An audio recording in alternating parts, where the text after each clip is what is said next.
Zoning Commission of Wednesday, March 16th, 2022. And we start off with introduction of commission members. Kiana Top.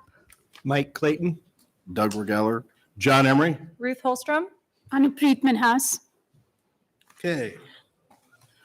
The Planning and Zoning Commission is an independent advisory body of the City of Ames City Council. Planning and Zoning Commission members are volunteers in the community and not part of the city administration.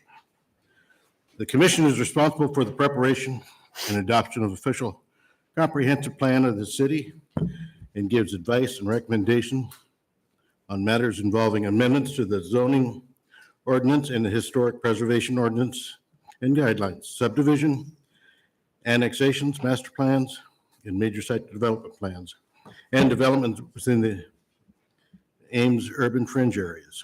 As an advisory commission, we welcome all comments and questions. We make our recommendations based on codes, the facts presented, the input from the public. If the proceedings become lengthy, we may ask that comments be focused on new information not previously presented. You may speak only once on an agenda item. If you wish to speak, please fill out a speaker information card and present it to the recording secretary. We ask that you come to the microphone to speak so that all comments may be recorded. Please state your name and address for the record prior to making any comments. The order of the proceedings for each item on the agenda will be as follows. City staff will present the staff report regarding the agenda item. Commission members will have an opportunity to ask questions of city staff. The applicant will be invited to make a statement regarding the request. Commission members will have an opportunity to ask questions of the applicant. Members of the audience will be invited to come forward to offer comments and questions. Once the public comment is closed, city staff and the applicant will have an opportunity for concluding remarks. The commission will discuss the application based on all presentations and any comments given and come to a recommendation with the city council. The discussion may include further questions of city staff and the applicant for clarification. With that, we'll move on to the first item on the agenda.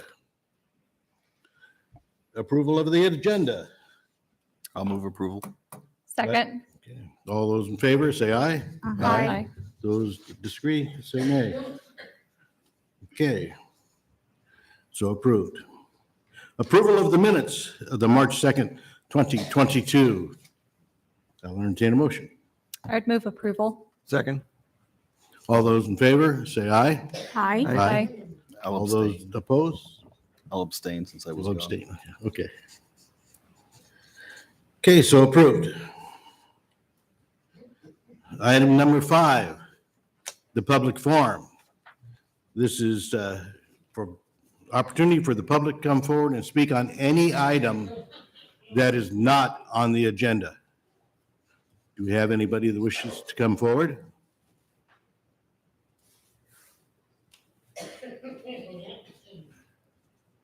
Seeing none, we'll move on to the next item. Public hearing for major subdivision preliminary plat for 4605 Hyde Avenue, Auburn Trail subdivision. And who's going to present? Eloise.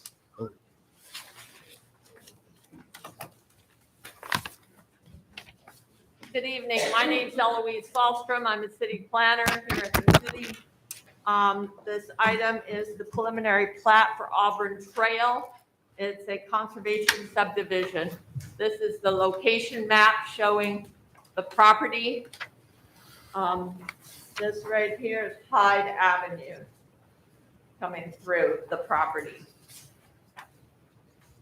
So you can see there's development to the south, and primarily it's undeveloped north of that. But this project is for 138 residential single family lots. 109 would be detached single family, and 29 would be attached single family, such as townhomes. it includes 75 acres. It's located at 4605 Hyde Avenue and 4514 Hyde Avenue. The property is located within the Ada Hayden watershed, north of Bloomington Road, and therefore is subject to the Conservation Subdivision Development Standards of the Ames Municipal Code. So what that means is that the city has several code requirements for any development. We have our subdivision chapter, we have our zoning. This is another layer in addition to those that restricts the way the property is developed because of its location. And it's the Conservation Subdivision text has been provided to you in your packet. So if you have any questions. The Conservation Subdivision Ordinance was adopted in August 2010. This is one of the last properties that will be developed within that, within those restrictions for Ada Hayden.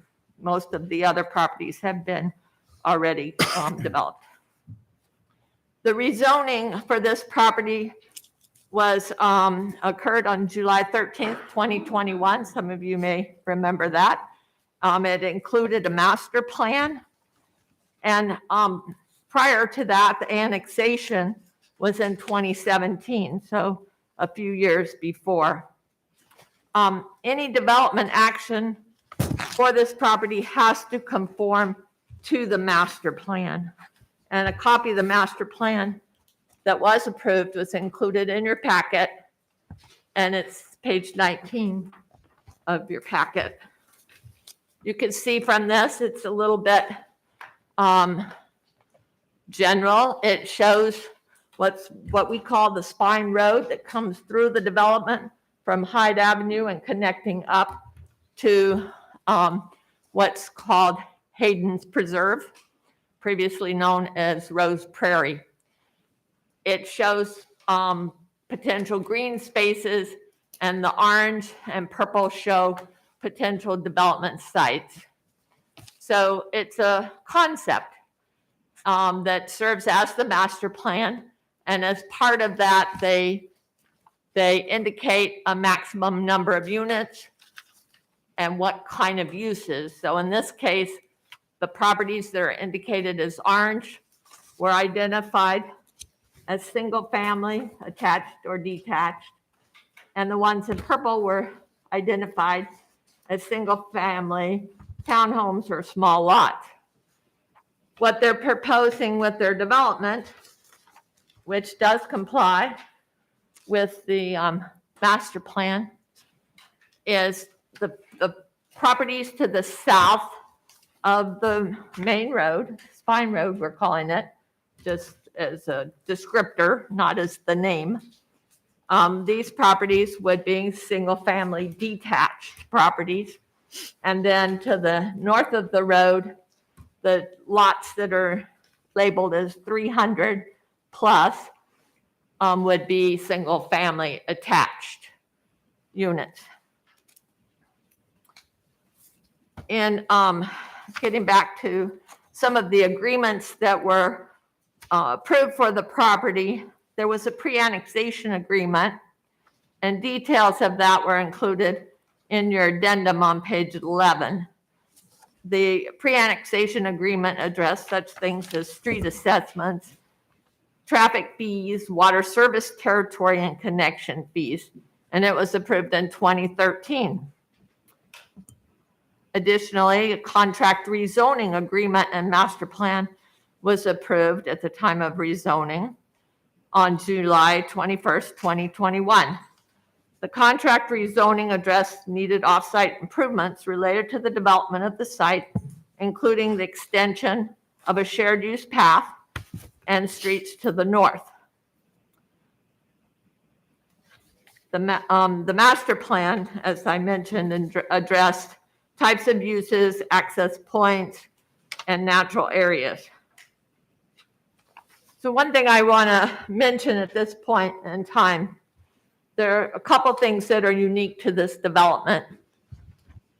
One that's unique is that there's a strip of land across the top here that's actually in the county. That strip of land is about 50 feet wide.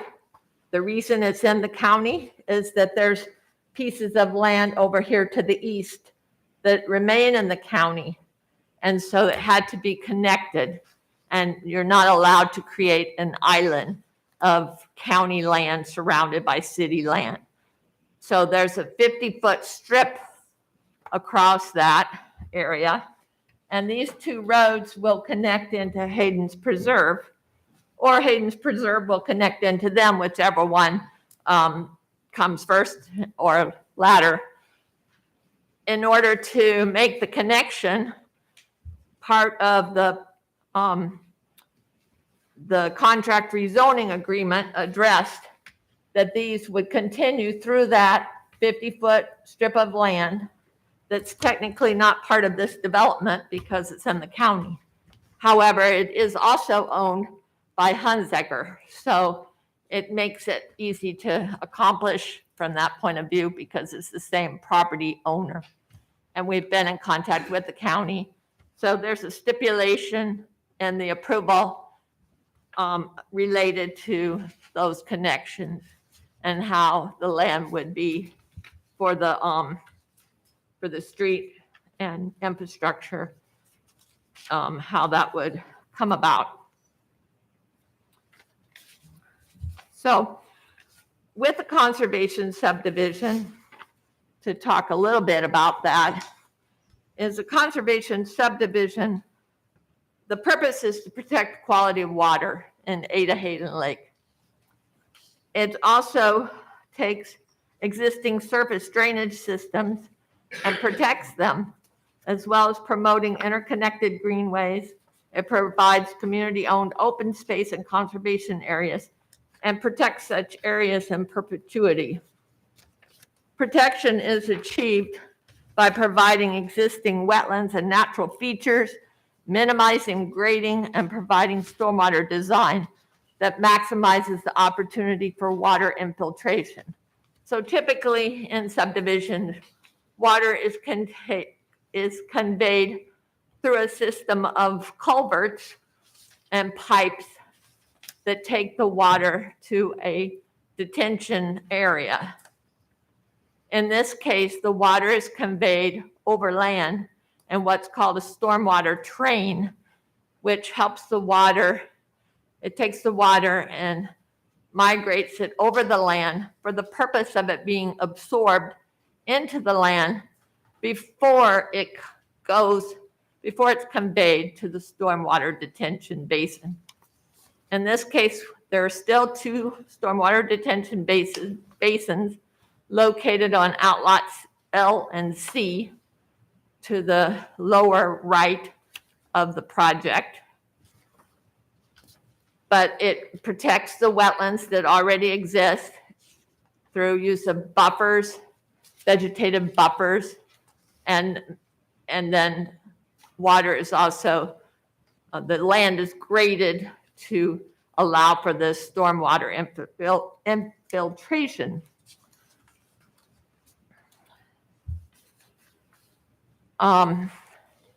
Circulation of the roads, network of circulation, both vehicular and pedestrian, exists, but the connections are such that it keeps in mind where these conservation areas are. And conservation easement will be established over all of the conservation areas. Another thing unique about this project is the trail system that connects to Ada Hayden Park. So there is a trail that goes along the south part of the property.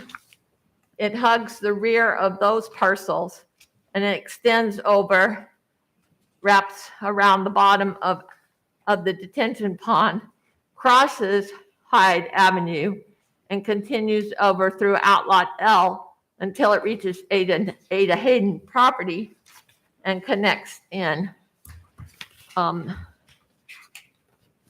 This shows that connection a little bit better. So Parks and Rec has requested that the part of the trail that's over here would be granular and not paved. And it is also a 10-foot wide trail at this part. Over on the left side where it's within Outlot C, it's a 5-foot sidewalk. So within the FSRL zoning district, a minimum of 10% of the gross area must be devoted to common open space. And common open space must be readily accessible to public or residents of the subdivision. So within Auburn Trail, the outlots, which include the 2 detention basins, C and L, have been identified as common open space areas due to the provision of a significant trail system along the southern portion of the development connecting into Ada Hayden Park. So this is in addition to the conservation areas that they show winding throughout the subdivision, because most of those areas aren't intended for public use. They're intended for environmental purposes and stormwater conveyance. The trail qualifies as a recreational amenity for the subdivision and makes the common open space accessible to meet the city's 10% usable open space requirement. Staff has included a recommended condition to add 2 benches adjacent to the trail overlooking the water detention areas to enhance the use of the area and to take advantage of its scenic qualities. We don't usually request benches along trails, but in this case, we felt it was warranted and we have requested it. It's not shown on the plans, and that is one of the proposed conditions of approval that staff has included. Additionally, due to the fact that the site is more than a half a mile distance from a neighborhood park, staff believes some element of a recreation opportunity as a private pocket park would be desirable. A discussion of the pocket park and the opportunities and limitations of Outlot H for this purpose are included in the addendum. Outlot H is, well, thought I had it handy. Let me pull it up for you so you have it.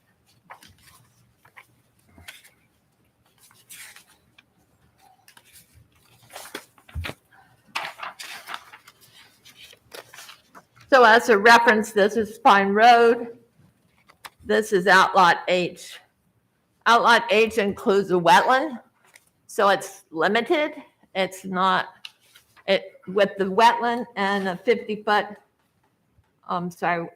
with the 30-foot wetland buffer, there is about an acre of land, but it's not, it's kind of thin and wraps around the wetland.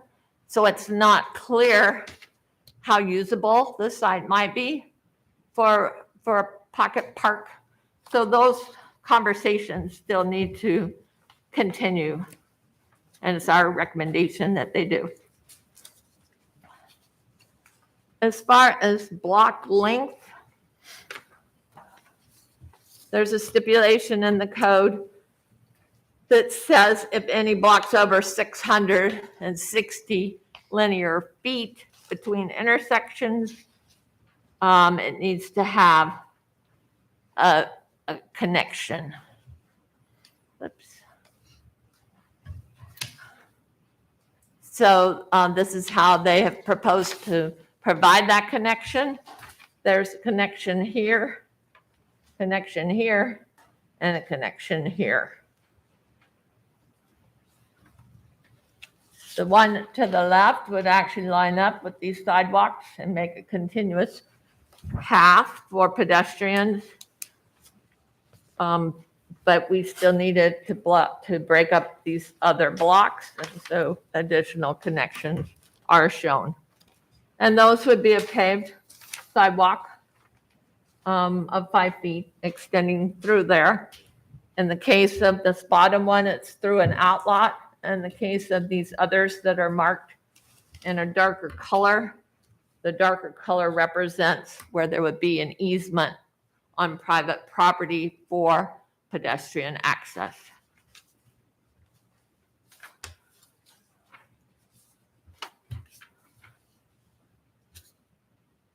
Notice was mailed to property owners within 200 feet, and a sign was posted on the site.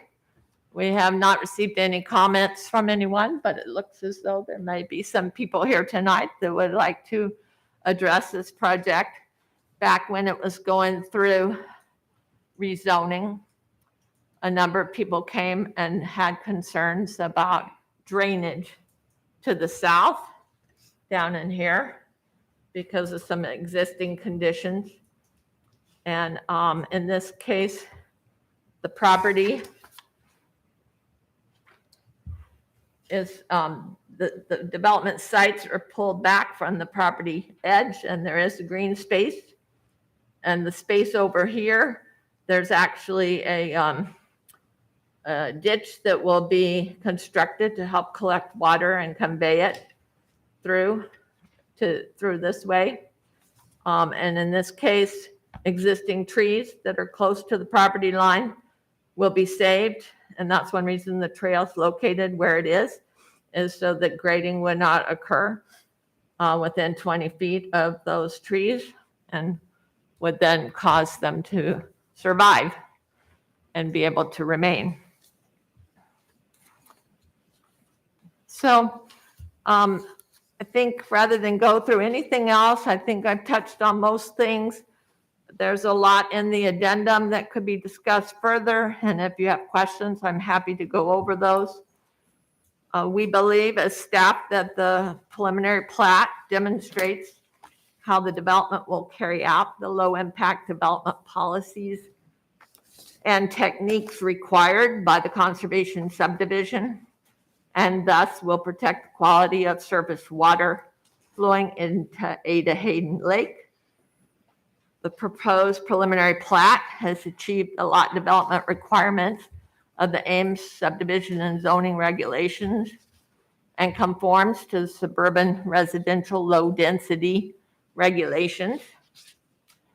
This subdivision will include an integrated pedestrian and bicycle path system through the subdivision and connect with Ada Hayden Park's system of trails. The plat includes sites for a total of 138 new homes in the community, common area outlots, and 1 outlot for future development. One thing I did not highlight or mention is that the shared use path along Hyde Avenue is required by the contract zoning agreement to be put in within 2 years of the first plat. And so that's a 10-foot shared use path that will continue on the west side of Hyde. The preliminary plat for Auburn Trail is consistent with the approved master plan in 2021, the contract zoning agreement 2021, and the pre-annexation agreement 2013. The general layout of development and open space, access points, and circulation system are also consistent with the master plan. It is the recommendation of the Department of Planning and Housing that the Planning and Zoning Commission act in accordance with alternative 1, recommending approval with conditions to the City Council. And I'll read that alternative 1. The Planning and Zoning Commission can recommend that the City Council approve the preliminary plat for Auburn Trail Conservation Subdivision at 4605 and 4514 Hyde Avenue, with the following items being finalized before City Council approval. A, revised landscaping and street tree plans. That's on pages 34 to 38 of your packet. It's the end of the packet. And coordinate the final street tree plan with single family attached driveway and utility location at the time of final plat. Revised well back in Auburn Trail street names for consistency with city guidelines. Update common open space plans for area calculations. Consider with city staff the viability of including a pocket park and include the addition of 2 benches in the private common open space overlooking the stormwater ponds overlooking the stormwater ponds to enhance the space as usable open space. Finalize the documentation. This is D.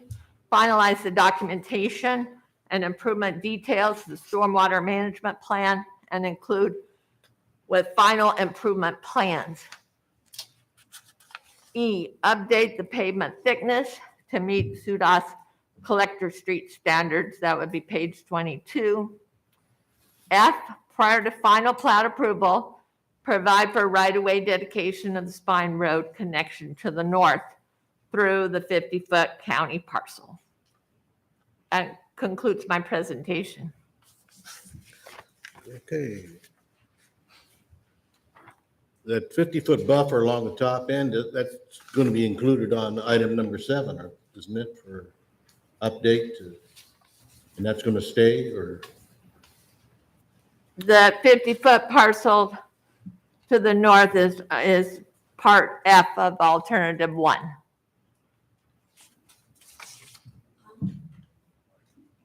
Is that your question? No, isn't that 50-foot parcel along the north side going to be addressed in item number 7? No.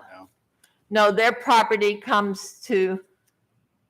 doesn't exactly butt up against the north property line because a 50-foot strip was required to be left in the county to connect county lands to the east. So it wasn't able to be annexed and developed as part of a city subdivision. What will become of it in the long run? It's intended to just remain as open Buffer. space. That's county. At some point in time, it might be annexed into the city if it could be annexed. Okay, any more questions? I think I just have a clarification, Eloise. So on page 10, it talks about stormwater management for the site, and it talks about conservation easements will be established for all conservation areas. And then maintenance of those areas will be the responsibility of the homeowners association and will be according to the conservation area management plan that will be finalized at the time of the final plat. So city staff is obviously reviewing what their management standards will be that the HOA then has to meet, That's correct. or any of that conservation area then Yes, will be within the easement. yes. And Public Works is the primary entity reviewing that to make sure it meets their stormwater requirements and management of the native vegetation and so Okay. forth. Do you know, do they require them to submit something annually, or do you have any idea what the typical, I guess, reporting, if there's any reporting standards? I think at the beginning, I think there's about a 3-year period where the developer works with Public Works about establishment of the features. I think the records just have to be available for inspection by the municipal engineer in the long term. I don't think there's an annual report that's submitted to the municipal engineer every year. Okay, thank I you. believe that's how it works. Okay.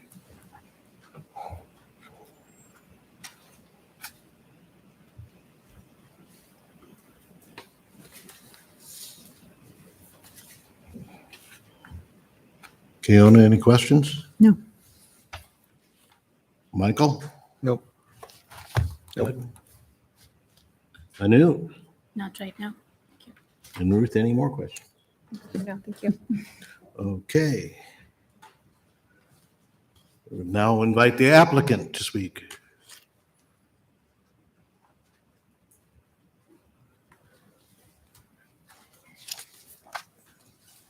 You didn't want to get up here? No, I thought I spoke after everybody else as in response. But, well, good evening, everybody. My name's Justin Dodge, Hunsaker Companies, 105 South 16th Street. Well, before you have Auburn Trail, obviously, we've been working on this since, oh, gosh, the developers agreement in 2013, annexation in 2017.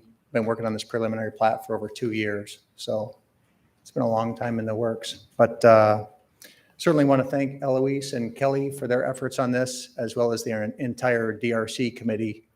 Obviously, it's taken a lot of negotiation and compromise to make sure that all the different entities and departments achieve the goals that they all want.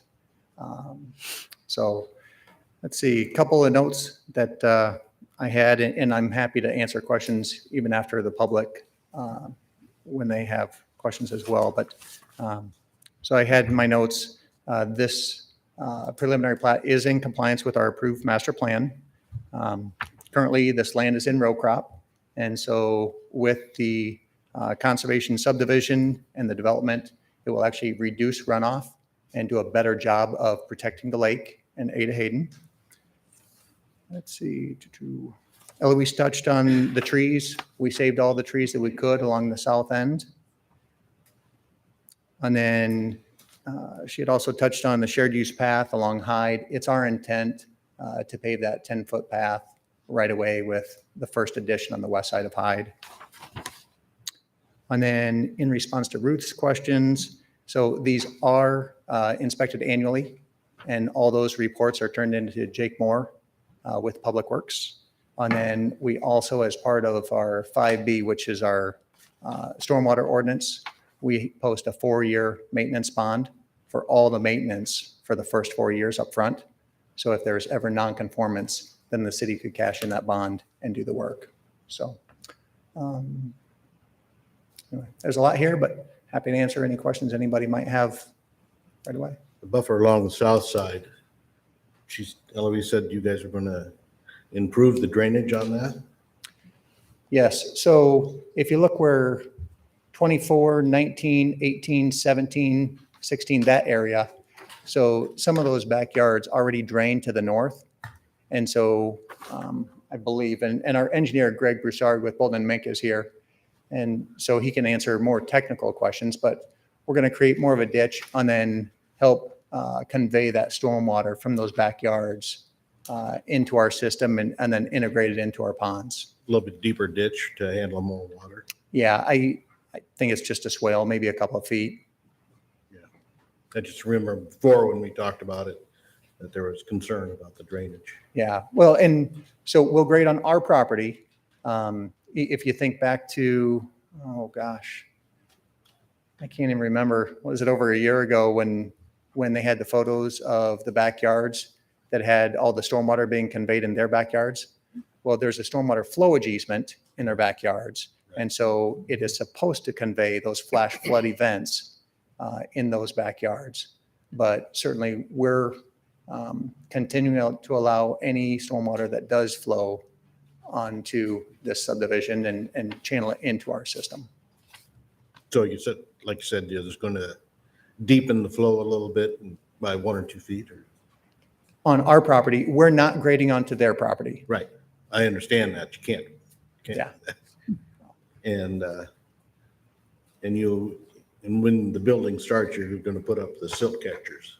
Absolutely. It's a requirement with the DNR. Yep. We'll actually have to put up all those controls even when grading. And then the builders, when we sell the lots off to builders, they'll put up additional erosion control measures at that point too. Okay, any questions for him? I'm here all night, so. Actually, I was just curious about your thoughts on having the benches put in place and then using that Lot H. Outlot H. Yep. For green space. Have you discussed that already or thought about that? Yeah, so I just got done doing some of the cost analysis on this project. We've got over $300,000 worth of trails. Mhm. Kind of want to see where the costs actually come in because costs are are jumping pretty quick. Mhm. Granted, the benches are only probably $1,000, but What about the Outlaw H area? the Outlaw H, private- so we had a curveball thrown at us several months ago. Mhm. So some of the regulation for the waters of the US got rolled back. And so where a few months ago, granted a few months has passed by quickly, but Mhm. several months ago now, if it would have been approved then, it wouldn't have been non-jurisdictional, but that regulation got rolled back. So then the Army Corps of Engineers deemed a couple of spots on this property as jurisdictional. So we had to go back to the Army Corps of Engineers and say, okay, what do we need to do to protect this area? And so Outlot H had a small wetland Mhm. that was identified by the Army Corps, well, by our consultants, and then the Army Corps of Engineers took that information and said, yeah, you can't do, obviously that buffered area around that wetland. And so in our conversation through DRC and with Parks and Rec, we're happy to do a park or some type of amenity there. We just don't know what that looks like with, that wetland being there and then having to have a buffer around it. And how does that play in with what they would want to use that outlet for? But certainly have worked with Parks and Rec for a lot of years and will continue to do so. And I was just curious because it was kind of seemed like it was a little bit up in the air, and then yeah. you're confirming that. So Yeah. thanks. And so to answer your question on the benches, we're not opposed to it. We just didn't want to tie our hands to it at this point in time because we just want to figure out where our costs are. Thank you. Thank you. Mike? It's noted in the first page of the addendum, which is page 5 of our handout. Outlot ZZ is set aside for a future development area of 8.421 acres. More single-family detached Okay, homes. I was just going to ask what Yep, what we- you have in mind there. We thought that we were going to do a PUD, which is a new zoning tool. Mhm. You guys are probably familiar with it. And so we shifted gears at the 11th hour and our new layout would fit within standard FSRL zoning. And so we were hoping to get it integrated in with this preliminary plat. Didn't make the cutoff. We just need to get this approved so we can start moving dirt and start doing utilities. You'll actually see us come back with, I don't know if we need a preliminary plat for just that outlot or a revision to the overall preliminary plat, but you'll see us back here in a few weeks, likely with that submittal.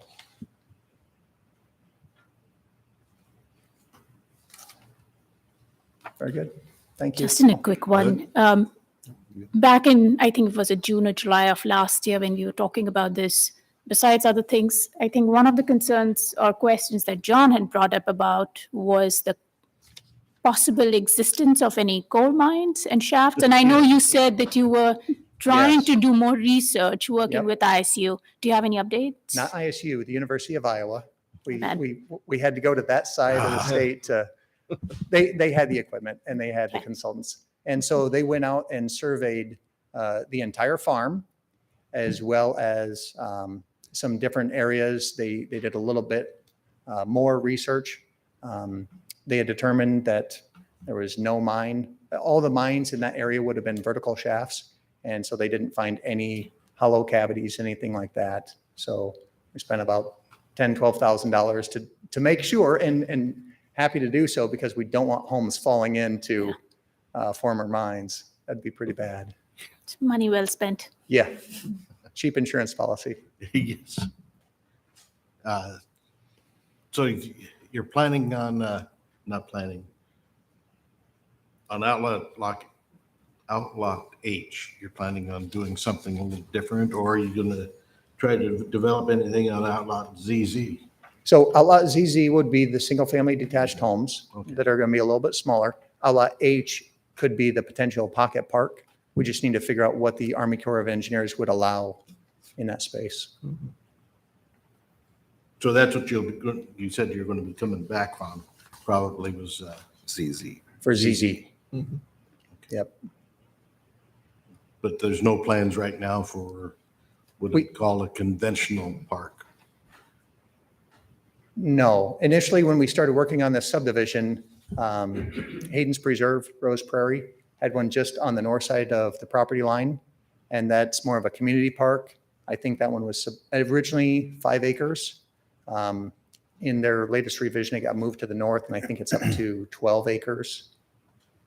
And so initially, when we were looking through concepts, that satisfied that immediate or short distance to a neighborhood park.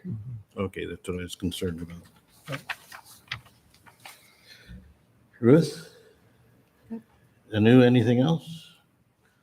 Okay. Like I said, I'm here all night. Yes, we'll feel free to call you back, Thank you. unless your engineer has something to add. Sure. Okay. Now we'll go on to members of the audience who wish to speak.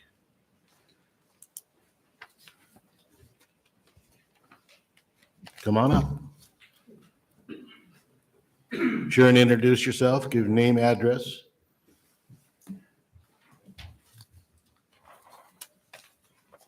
And as a reminder, if you plan to speak, please fill out a card and hand it to the recording secretary so she has your information for the records. Have you done that yet, sir? She What's hasn't. that? Filled out the card and gave it to She the- hasn't. Oh, my wife has. You can leave them on the lectern too. We'll pick them up at the end. And put this where? Right there's fine. Okay, thank you. My name is Guy Cornwell. My address is 4228 Eisenhower Court.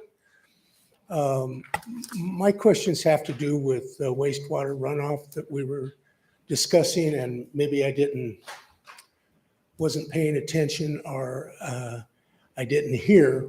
What is the plan for the land that's in the southwest corner of the plat of the addition? You can see on one of the photos, that corner that's closest to Ada Hayden on the other southwest corner, or excuse me, southeast corner. Outlot C? Yeah. You see the homes that are part of our association that are there just south of the path that they're planning on. You can see 1, 2, 3 sets of townhomes, 2 residents per building. And in the rear of that, there is wastewater that's coming along the southern edge of your property where your planned development is, that is encroaching upon the backyards of those folks that live in those dwellings there, to the point where there's erosion occurring already. And one of the problems I had was with the statement that, well, we won't be doing any grading except on our property. Well, the drainage problem that was on your property. Sir, please is address, now- so we're going to address the commission, not the audience. So just speak to the commission with Oh, your were you your not hearing me? comments. I'm No, sorry. but we only want you to address the commission, not audience members while you're speaking. So just speak to this group up here. Okay, Okay? thank you. Yep. We're concerned that, and the people who live in these homes are concerned. I'm not one of them. I'm just representing the people in the association there. That if something isn't done to change this, now there's going to be continued erosion. If something isn't done to change the problem by the time all these homes and wastewater and everything is making its way down, it's going to get worse. And we're wondering what the plan is to take care of this. It's become a ditch that goes along and is on our property line. It's a question. Guy, a clarification. When you say wastewater, do you mean stormwater, like runoff from rain events and things like that? It's runoff from, actually, I think it begins on the other side of of Hyde, where the on the west side of Hyde, where the row crop is now. There is no row crop property on the east side of Hyde. I heard that said, and that it doesn't exist now at any rate. And I think it comes from there and continues to go downhill. And these properties are at the bottom of that hill. And the people who live there have been concerned for some time, and this has been brought up. I don't know if it's been before y'all or not, but it's been brought up with the city. And we really haven't received what can be done to prevent this. And we don't want to be responsible, the people who own these backyards, for the runoff from another property, especially as it continues to erode. So if there's any way to help us understand how this can be fixed, we'd appreciate it. And I understand that there is a stormwater easement that runs through along that area, correct? Here is, water comes from there. It goes along, these are our properties right here. It goes along here, it's cutting now into the backyards of these folks. And it just, I think it goes away someplace. I don't. Okay, I remember last time we talked about it there with, I think with the city and with Hunsaker, that there is an easement there that allows for the runoff. That's great. Does it allow it to run off into our property and erode these people's backyards? If that's true, then I guess we have to take some action. And that, isn't that what happened last time, Kelly, that there's an easement and then So there's a couple. any problem that the HOH should be addressing it? So there's a combination of factors here. The waterway in relation to these townhomes, the municipal engineer has identified that the city does have a stream bank restoration project that the city is taking on, but it is also in a private common area, which is typically the responsibility of the homeowners to maintain that. In this case, the city does have a planned project, but I have to direct you to the municipal engineer to have more information about when that activity is planned to be done. So when stormwater easements are placed on developments, much like on this new project, the HOA is typically responsible for the upkeep of those waterways, if that's how it was approved in the original development approval. And your approval was in the 90s, I believe. So there's an easement there. The city can maintain it. We do plan to do some type of an improvement there, but the municipal engineers, it's a project that's really unrelated to this development. In response to the question, what's this project doing? They do outlet into that waterway. They do have some stream bank restoration that they need to do where they put an outlet into it, but they do have to control runoff equal to the rates that are currently existing throughout the project. But since it empties into that waterway, they do have the right to also empty into that waterway. So it's kind of a combination of three situations here. You have HOA management responsibilities. The city is choosing to take some maintenance responsibilities on for this area. And then the developer has to control their releases to meet current codes. Okay. So I understand that there may be a plan or someone's planning on a plan to deal with this runoff problem behind these homes, and that the plan that the developer has might alleviate this problem by the grading that they're planning, or this little swale or whatever is going to I don't occur think- to take care of groundwater that comes from the property itself right through that area? I do not believe I would say the development is doing anything in relation to the townhomes segment of waterway that goes through your development there to the south. Because it's on your property. It's not the developers. They have some drainage rights to convey water through it, but they're not doing anything to improve the conditions that are specifically related to this townhome development that on Eisenhower. But they're not increasing, correct? Right, they have to meet the flow restrictions to match current conditions. And that's why you see the system of stormwater treatment that you see is for water quality as well as quantity control.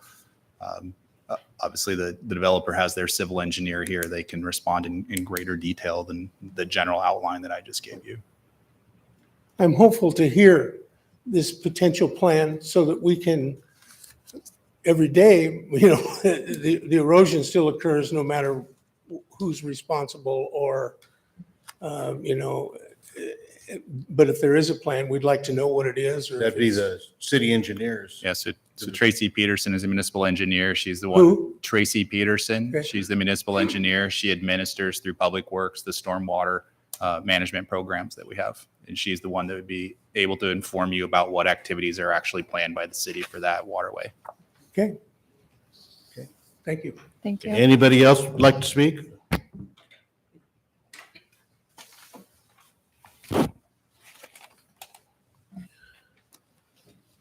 My slip got somewhere. I'm Mark Tompkins, 4239 Eisenhower Court.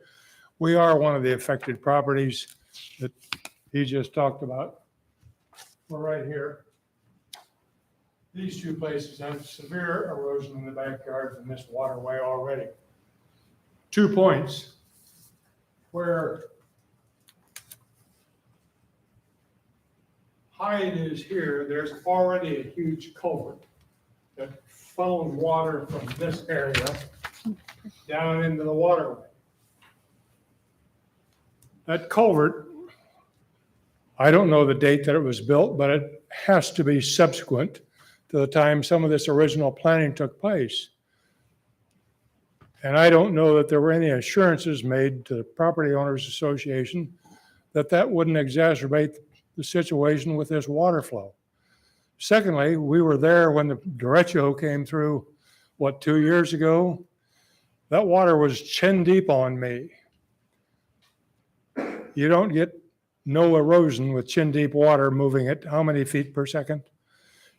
And I'd submit to you, or I would ask, has anybody been out there to check the water flow in what I'd call a 100-year rain? If not, then we've got issues. Secondly, the comment was made that the land to the west of Hyde is cropland. Now, I just drove there less than 2 hours ago. That's currently pasture land. And I think pasture land probably soaks up water better than cropland does.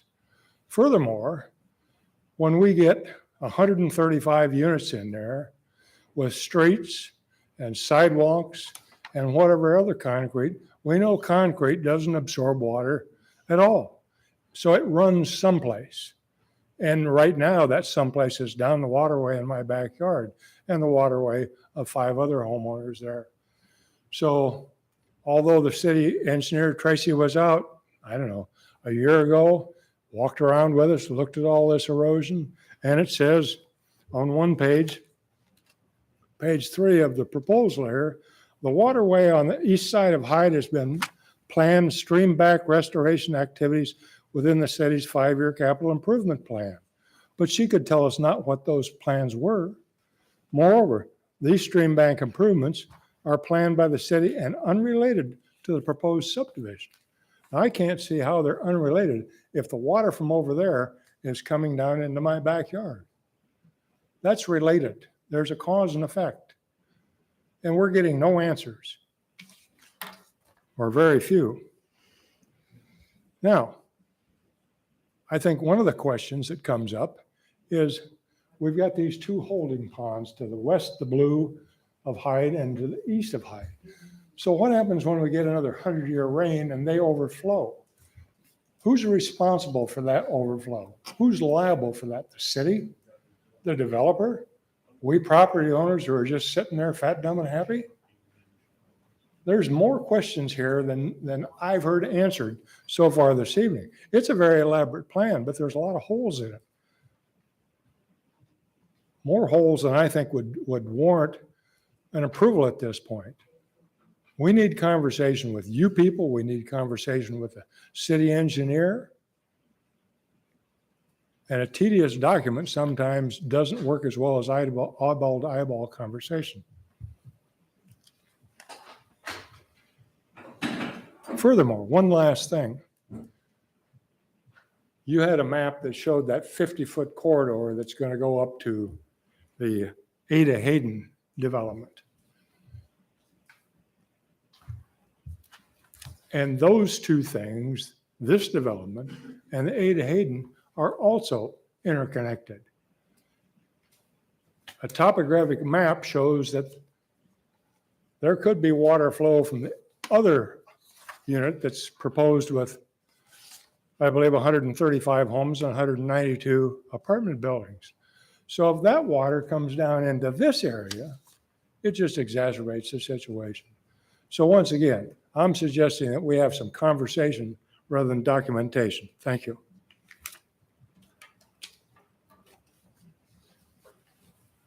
Anybody else wish to speak on this issue?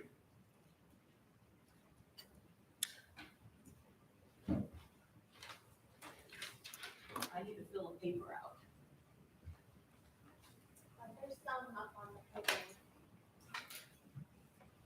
And Hi, I'm Nick Osmus. I live at 1213 Burnett Avenue. And I'm wondering what the situation is with plots 108 and 109.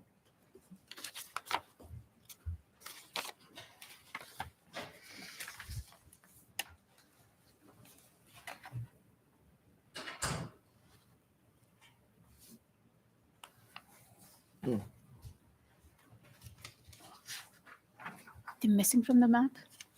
They're on the other They're on the side. east Isn't- side of the Where road. am I looking at? Ah, oh, Yeah, those are the two on the east side. I was looking. Yeah. thank you. Does staff want to address that, Kelly, or? I mean, one already has a house. The second one will be a site for a new house to be constructed.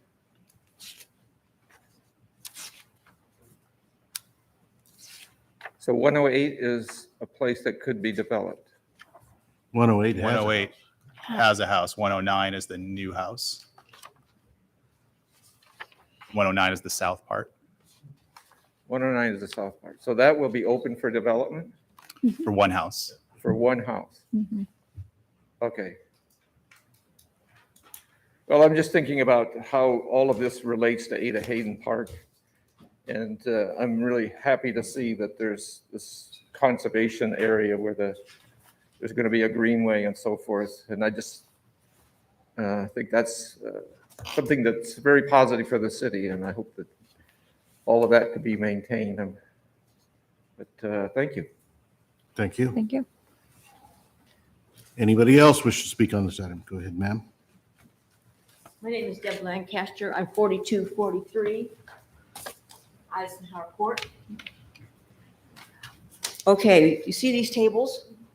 Two of these tables drops down into the ditch. My patio is right here, and two of these tables wide is just going right down in there.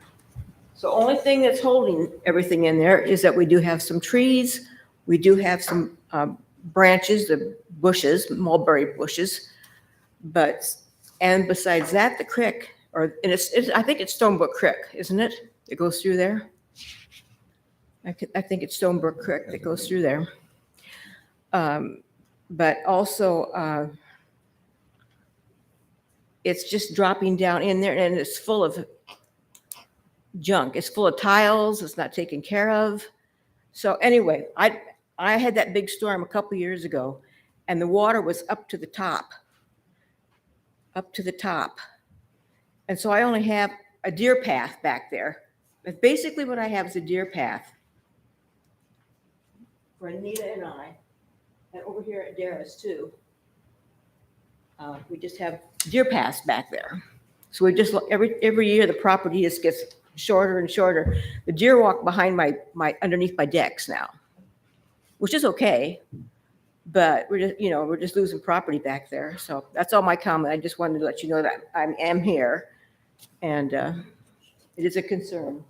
Ma'am, I appreciate you guys providing input. I'm just curious, when you purchased the townhome, were you aware that, again, the HOA was responsible for maintaining that area behind the townhome? Well, I guess I did not know, but also how does Mother Nature work? You know, things do change every year, and we can't stop the water, you know, the rain coming down, the ratio, some flooding back there. Now, I have a sump pump, but it has not had to work. I don't think, haven't heard it. But it's just that they need to go back and take care of it. If it's Stonebrook Creek and it's part of the city, they need to take care of it like they would do any other waterway. Mhm. I mean, just because you can't see it doesn't mean it's there. I mean, So does the HOA know what portion, I guess, I don't know, again, how active the HOA is, but since you're living in this development, do you have any idea if the HOA, again, is aware of the area that they're responsible for versus the portion the city might be responsible for? I'm not an officer, so I can't speak for that. So I imagine there is somebody here that can clarify that. So that's all I have to say about it. Nope, I appreciate, thank you. Thank you. Is there anybody else that'd like to speak on this item? You have my name already. My name is Ian McGilvery. I live in the Town Home Association that's been speaking to you. I've been a number of things with the association, including president. I've lived there for over 20 years. That was before Ada Hayden was a park. That was before the right-of-way was dedicated for the drainage from Hyde down to what is now Ada Hayden Park. A number of years ago, I met with the city engineer. He's no longer the city engineer. And we talked about the drainage behind our townhomes, the ones you've heard about it. At the time, the city was acquiring property for Ada Hayden Park, which used to be a gravel pit. In fact, it built a number of highways. I've had a little experience with drainage, road building, and a few other things. So it's not strange to me. There is a 50-foot wide right-of-way along the back that is one half the city and one half the homeowners association. So we have a shared interest in it. It's not all our responsibility. When Ada Hayden Park was being planned, before it was acquired, when it was being planned, we were presented with a plan by the city for this drainage. The city engineer presented us a map showing a 50-foot wide base to a creek, not 50-foot wide right-of-way, but a 50-foot wide base, with the intention being that the flow of water would be very low and fairly slow. This is what was represented to us back in 1998. Since then, that's not exactly how things have gone. If you were to go out there and see what the creek looks like now, what it is a creek that has eroded quite rapidly into a very deep ditch compared to what we've got. As was pointed out, a lot of the water that's going down there comes off of Hyde and also from across the street, the area that is going to be developed here.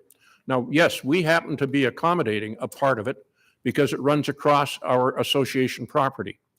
But there is such a thing as control of right-of-way, control of runoff. Now, there's another town home association called Bloomington Height. If you could put the map back up.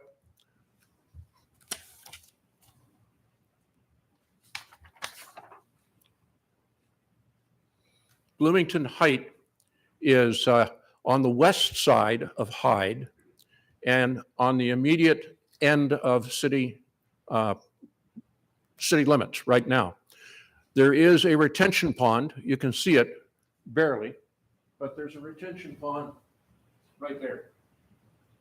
That was put in, including with a control, not only to retaining the water, but the rate at which the water would be released.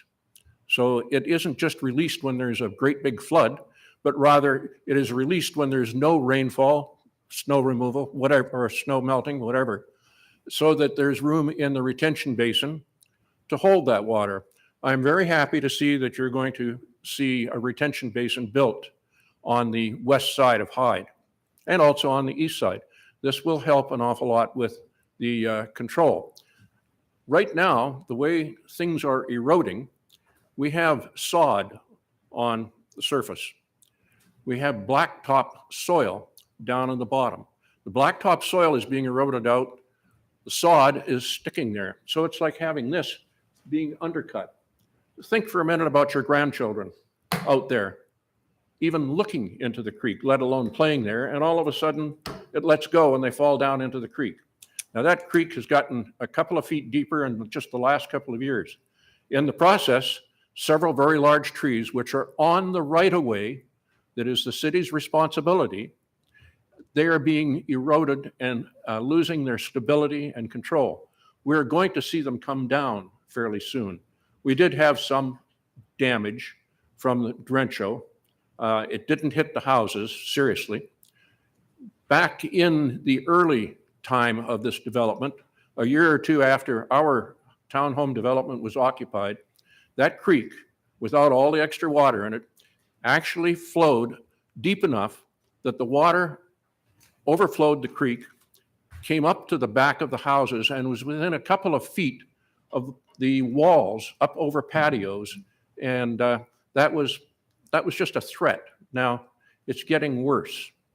We have a very serious concern that something be done over runoff control, ranging from better control of what goes out of, not into, but out of retention basins, and that more effort be put into, despite what you say about who's responsible for the drainage, it is the city's drain to the creek. And it is that water that's coming from several different places that is their responsibility to deal with. I appeared at a city council meeting probably 15 years ago and made a request that that creek be converted to a culvert. In other words, pipes put in to end some of this erosion. It is time to re-examine the whole idea that what we need is better erosion control by putting a conduit, a pipe, in there, like we have in many other places in the city and around the state.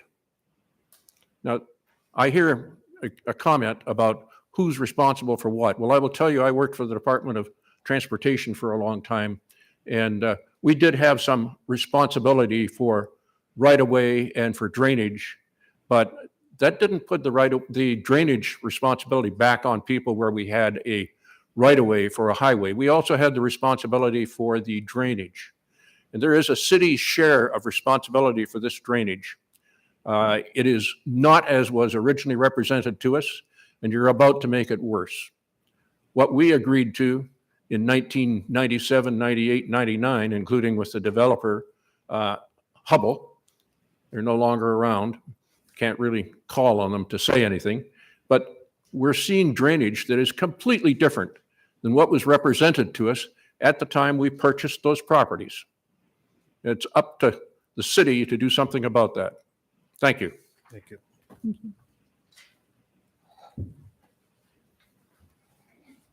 Anybody else have anything to say?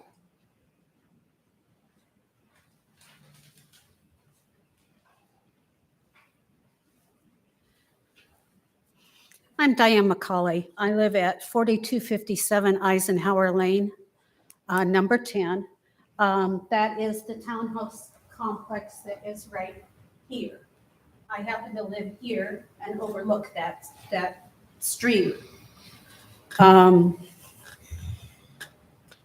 culvert that goes under Hyde was reconstructed and vastly enlarged when Grant Avenue was paved. And that culvert in a heavy rain runs clear full.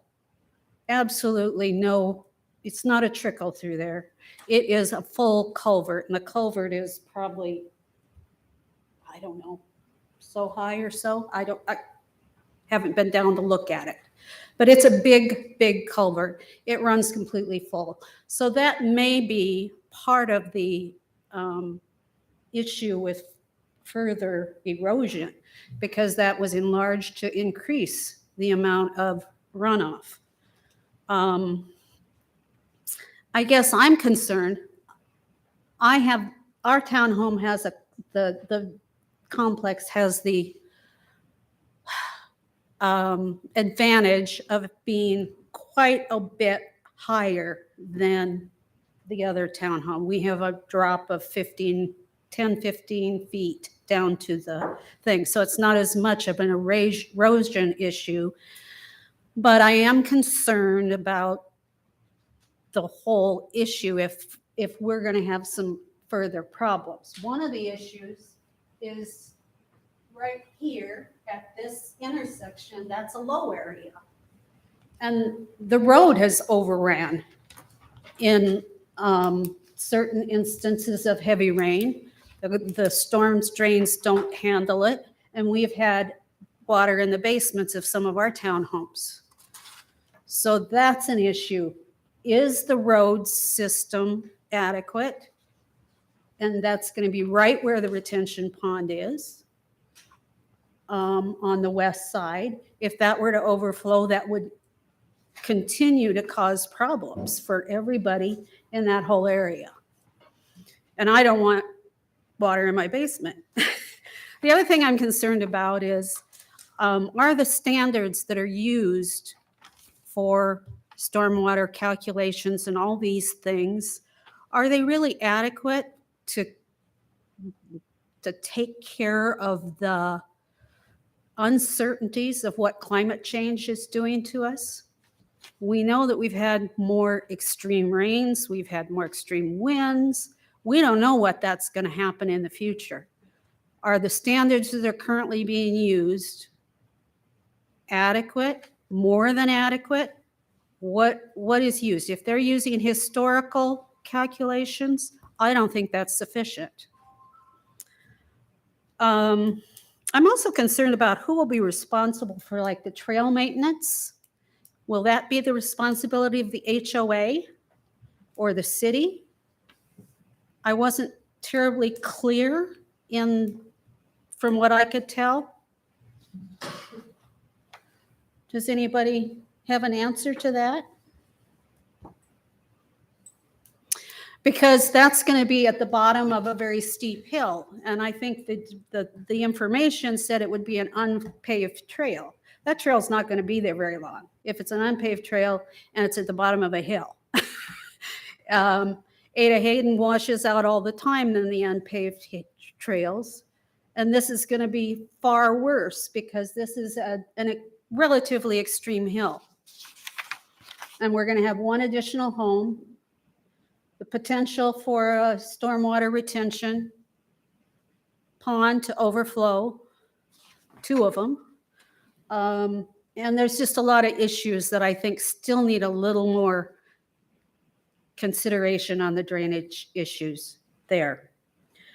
And how that trail will be maintained for the use of the public.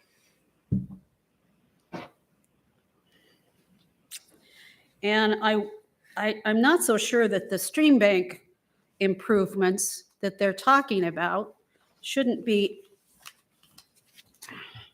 moved up so that we at least know what's planned there. And I'm not exactly sure even whose property is where and where that easement is, because I have never been able to find out that information. Now, on this part of that drainage ditch, there's a fence that's on the south side of that ditch. So I've always assumed that it wasn't involved in our HOA.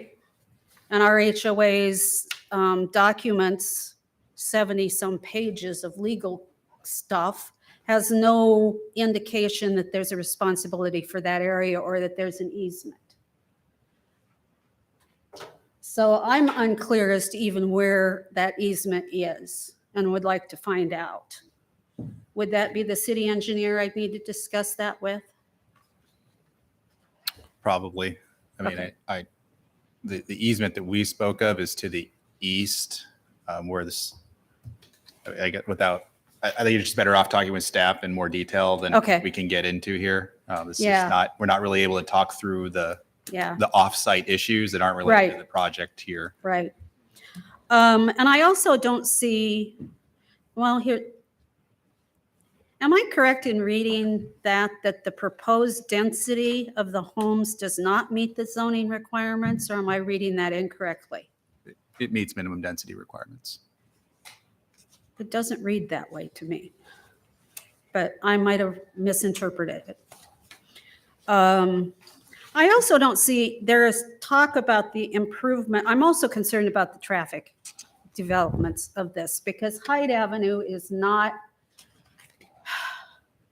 a terribly wide street. It's not a horrible, it's south is not a through street. There's on-street parking. When we add this much traffic, and the development agreement had improvements north but not south, other than the traffic signal at Hyde and Bloomington. So there's going to be some real traffic issues there. We already have traffic issues because it seems like with this open area right here, it looks like you're heading out to country, and we have cars that are speeding way above the speed limit. Yeah, that, Running through there. you need to talk to the police about that. We The have. only thing- And I would suggest for a lot of this body does not, how do I want to put it? Your purview is to review the subdivision plans. It Right. doesn't administer city departments' Okay. activities. I can That's- understand so that. the issue. So I can the- understand that, but I'm concerned that the pre-construction agreement didn't have any traffic calming or any traffic things, because isn't that part of the agreement before the development starts, I mean, to look at traffic? So there was a traffic study that was done over 10 years ago when we created these pre-annexation agreements that really went into effect in 2013 when this property and some other properties were brought in.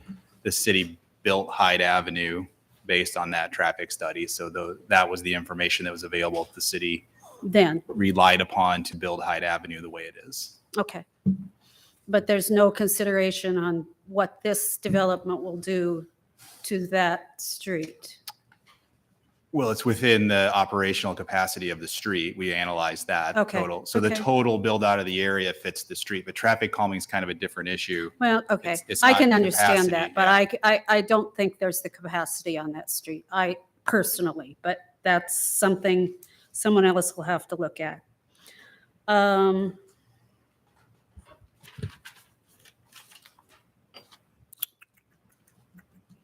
I guess that's my main concerns.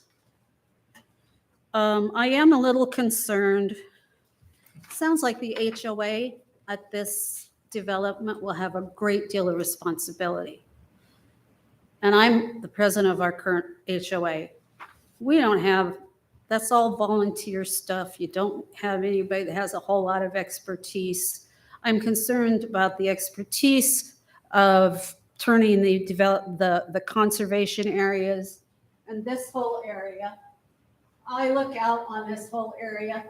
How is that gonna be maintained? What's it gonna look like? Is it gonna be a weed bed? Again, that's not in our purview. Well, that's part of the plan, what they're doing there. It's So not, maintenance isn't part of this. So there's a No, there is a okay. landscape plan that goes with the project that's included in the information. Typically, these open space areas are planted with natives because it's a conservation subdivision. So it could be Well, and I'm out there, a range of different types of grasses is typically what it would be. and I'm out there on the area that's not turf behind my house every couple times a year spraying for noxious weeds. So there is an issue there that whether it's their purview or not, I just am concerned about that. thank you. Thank you. Any other questions from the audience? I do have one last And question. And I'm on the same part as Di. I can't hear you, ma'am. Of course you can. I'm on the same card with Guy. I'm Melanie Cornwell, 4228 Eisenhower Court. Of course, we concur with all of our neighbors. It occurs to me that you're putting in family housing, and this ditch that is this deep behind her and that deep behind us is an open invitation for children on these trails to be tempted by water that is dangerous, fast-moving water with a lot of crapola underneath it. And I do think that that's a concern you need to think about, the neighborhood children and the people on those walkways. And, you know, God forbid we should have a child go into the culvert and not get back out. Thank you. Thank you.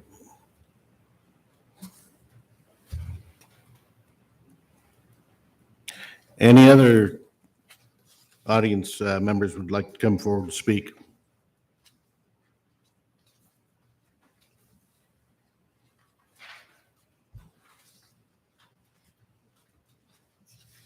My name is Steve Bowman. I live at 4253 Eisenhower Lane. You filled out a card, right?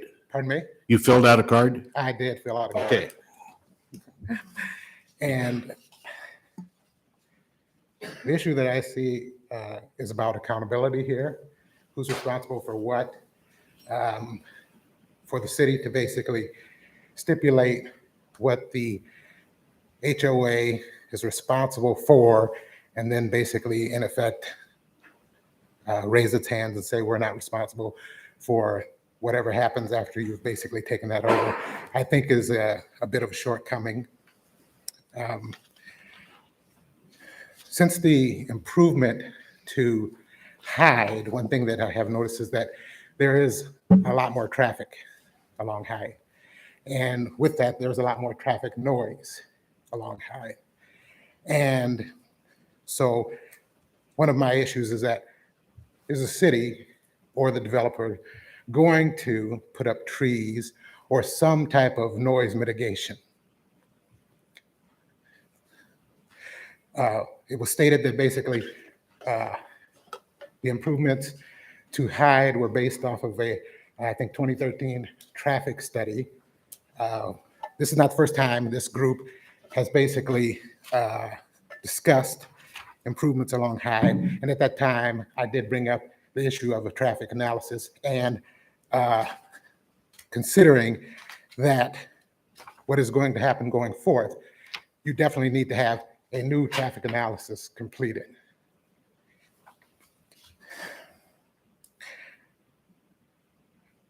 And some of these things, you know, I guess we'll touch on what other people have said, but I assume that in the development, as it's basically occurring, that there was a stormwater pollution plan of some sort, that we do have a 404 permit has been basically provided, that someone has basically done a study on the soil types that are out there. And I know that we keep talking about this development meets the city codes, but there are also state and federal codes that also need to be taken into account. I question the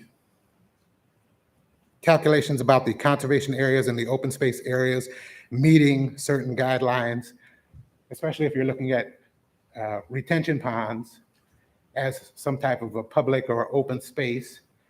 As I said, it's a retention pond, not a, or should I say, a detention pond, not a retention pond. So the fact is, these are irrigation components, not any type of recreational component. Another issue is the sidewalk that we talk about that along the southern portion. To me, there's a lack of consistency in that you have a 10-foot sidewalk, supposedly an 8-foot sidewalk in some of the documentation, a 5-foot sidewalk segment in there. And then as you basically move on the east side of Hyde, that the trail is not going to be paved. And I assume the reason it's not going to be paved is because there is a possibility that there will be a great amount of water going down that area. And so if you were to pave it, that water would go even faster. Another question I have is what the material will be for the trail or the paved or the sidewalk. I would advocate that it is concrete, especially in areas dealing with water. We see what the condition is and the maintenance problems are associated with the trail around Ada Hayden that is asphalt. Another issue is the retention ponds itself. From what I have determined, that those can be maintenance nightmares. And based on the documentation here, the association is responsible for all aspects of those retention ponds. Let's see. I also believe that going back to what I would say is a liberal characterization of park space and park land, because the areas that don't have any type of development are areas that you couldn't develop anyway. So to me, that's really not meeting that goal, and to basically assert that you will try to put a trail, or should I say a bench, along this little piece of path that makes its way down to Ada Hayden, in my opinion, is a bit of a stretch.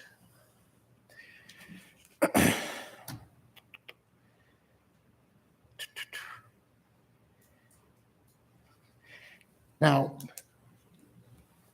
one of the things that has been touched on here is basically we're saying that we can't basically really discuss aspects of this development outside of this development trail run, or I forget the name, but out of this development here. But it's my understanding that there will be a traffic light at Bloomington and Hyde, improvement there. There will be some type of intersection improvement at Grand in Bloomington, and also that there will be some dredging that will take place down on Ada Hayden.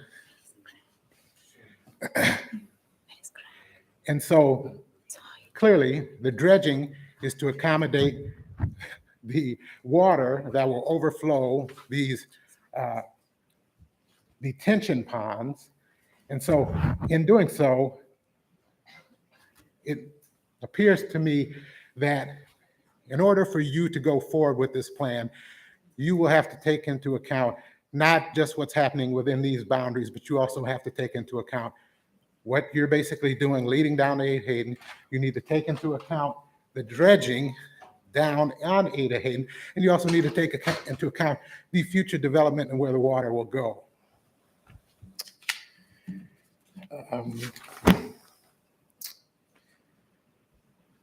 My suggestion for the council is, in the future, it might be handy if you had pointers. And also to have some of your engineering staff here. That's all I have. Okay, what was the last thing? I didn't hear it. To have some of the engineering staff here to answer questions. Oh, okay. All right, thank you. Thank you. Anybody else have any more comments from the audience? Anybody else from the audience? Anybody else from the audience? Okay, public comment is now closed.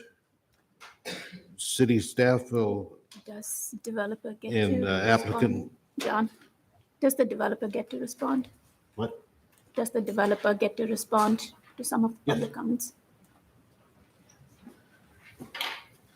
This public comment is now closed. City staff and applicant will have an opportunity for remarks and questions.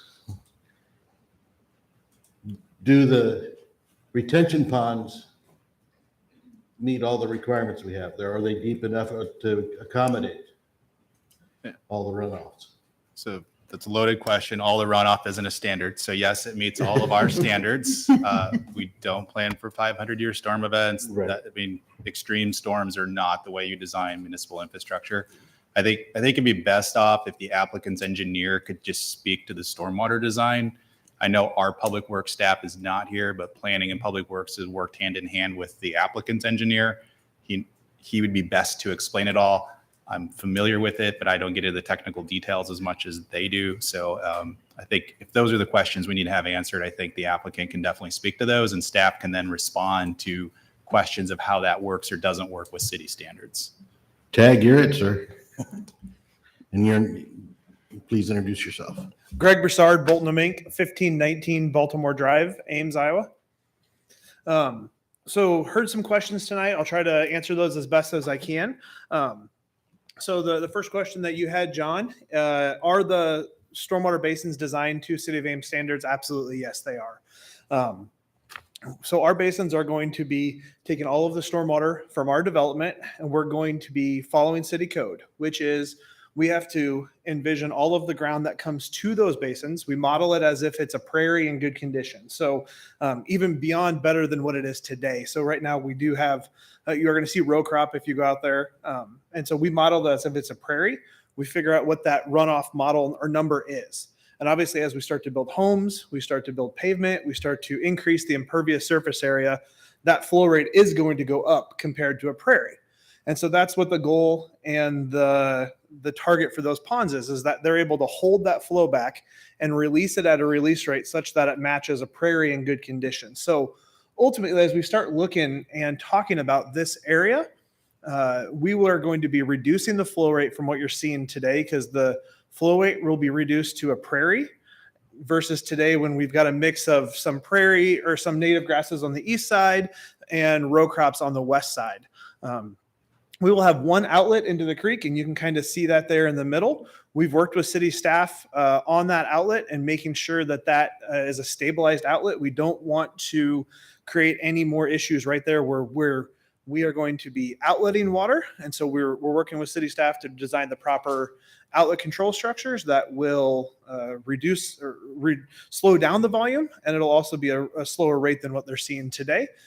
Downstream stuff, I'm not going to talk on behalf of Tracy and the city. I do know they have a CIP project that we've talked about throughout the project for them to address the downstream concerns. It has been a big discussion that we've had with them during our design about our flow rates, making sure we're not increasing flow rates from what's seen today, which would cause the erosion and the channel degradation to continue. So our rates that we're going to be putting into the channel are less than they've seen today.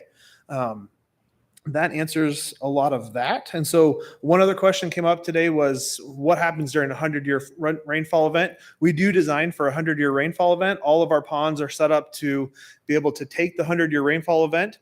And then we also have an extra foot bounce on everything. As we start to see, obviously, climate change and rainfall data has adjusted for the past years. We're using the current rainfall data. We're not using 10-year or 20-year-old data. We're using current NOAA data for all the rainfall storms and events, which is what everybody else in the city of Ames does currently per city code.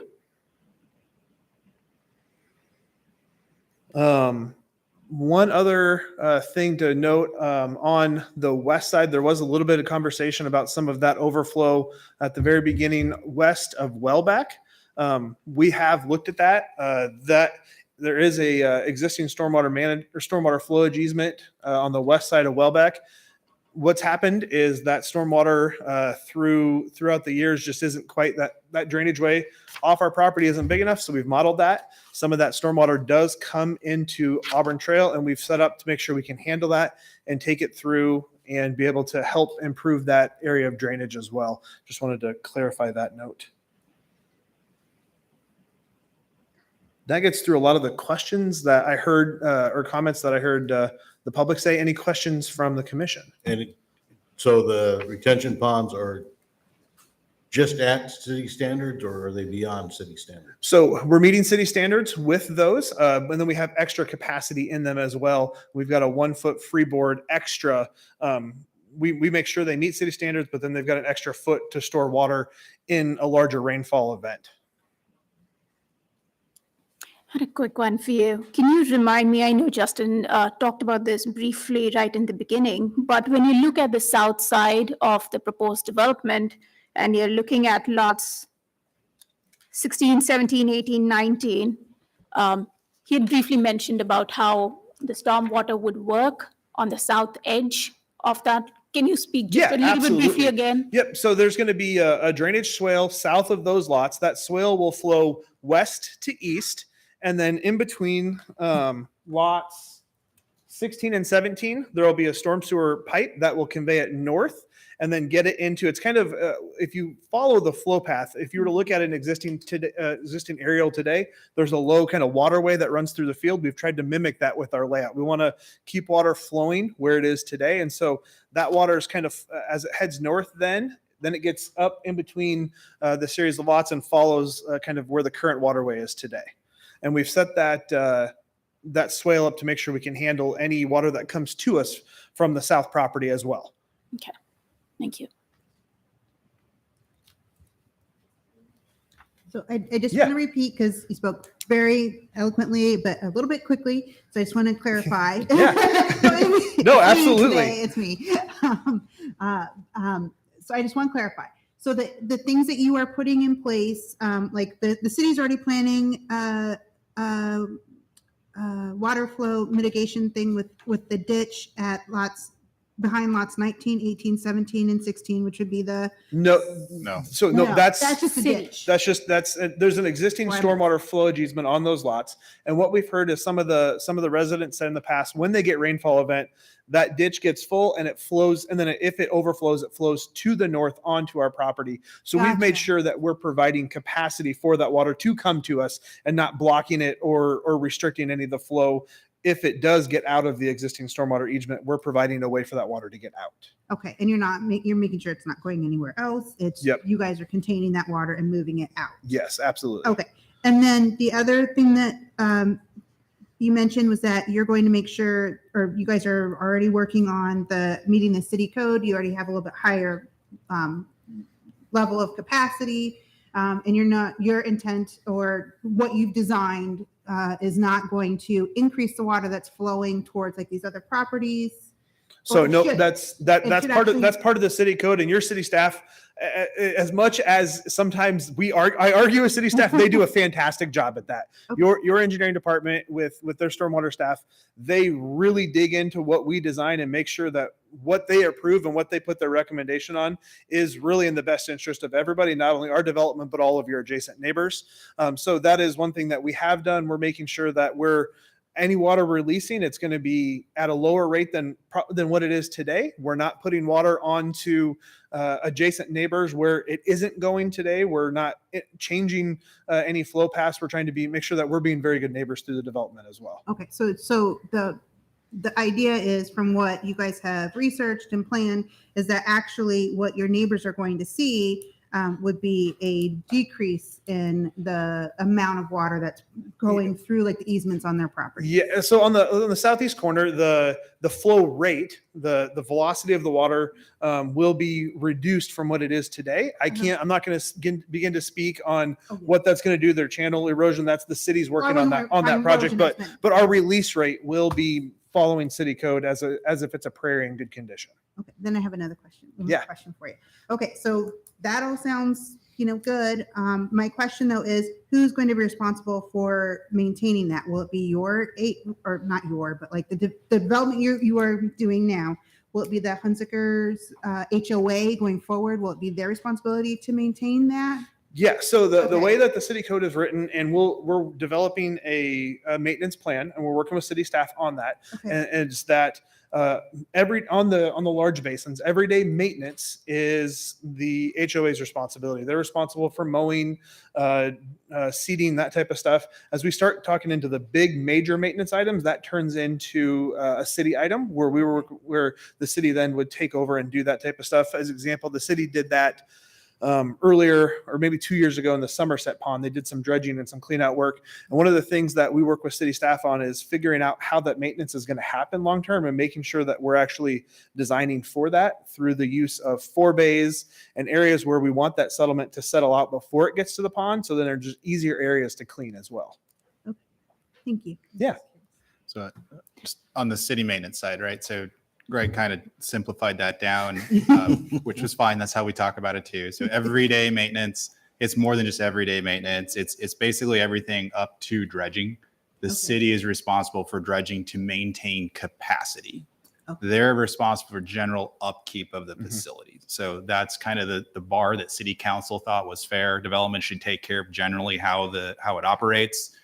It has to continue to operate. We have easements that give us a right to inspect and make sure it's operating that way. But the big issues of capacity that take 25 or 30 years of the facility's age before we have to come in, that's when the city will come in and do a project for capacity.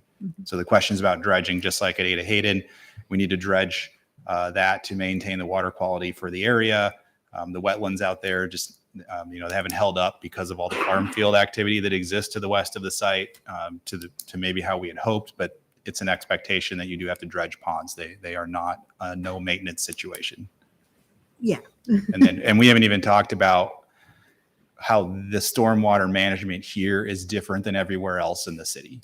You see ponds everywhere in the city. You don't see the treatment train approach that is trying to clean water, divert water, follow waterways the way this project and the next project is designed. I mean, we've been focusing on the ponds because you have a downstream issue that exists today.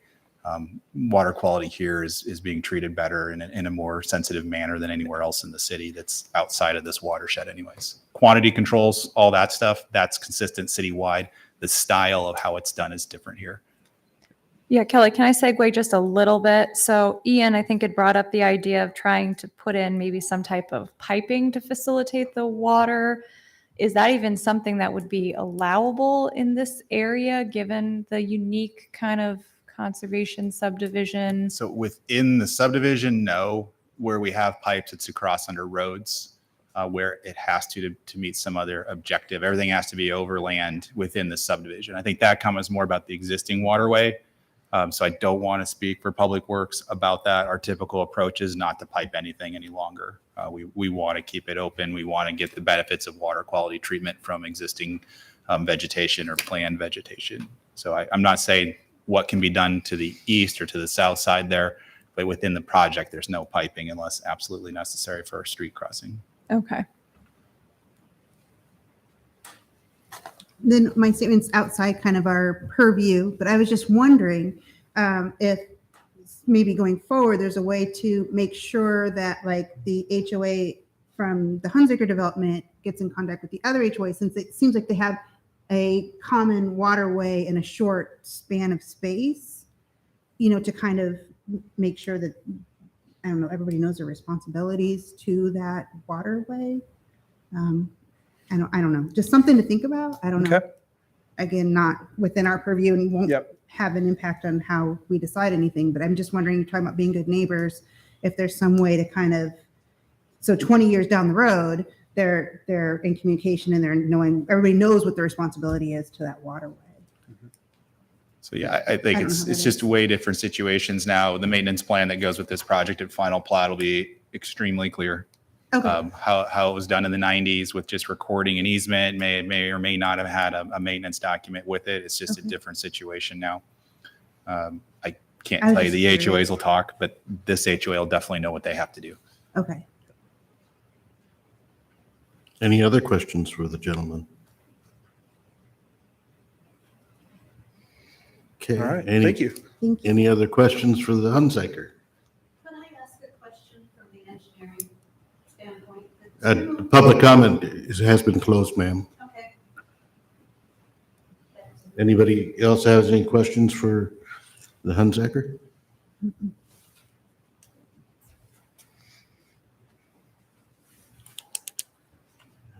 Okay, how about for the city? Kelly, I just wanted to inquire, is there any code that requires any sort of, I guess, buffering along more major streets, or in this case, Hyde, in terms of the potentially noise or anything like that? So we do have, in this case, could you go to the overall site plan? So there's a 25-foot easement along Hyde, but most of the homes are set pretty far from Hyde.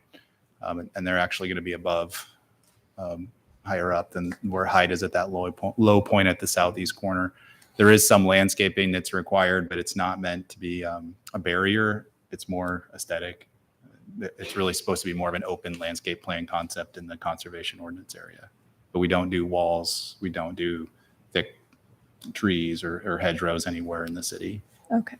No, I was just curious again, because the gentleman that came up and spoke was curious about noise mitigation. And so just wanted to see what the city's kind of code kind of may or may not have included with it on that manner for this particular area.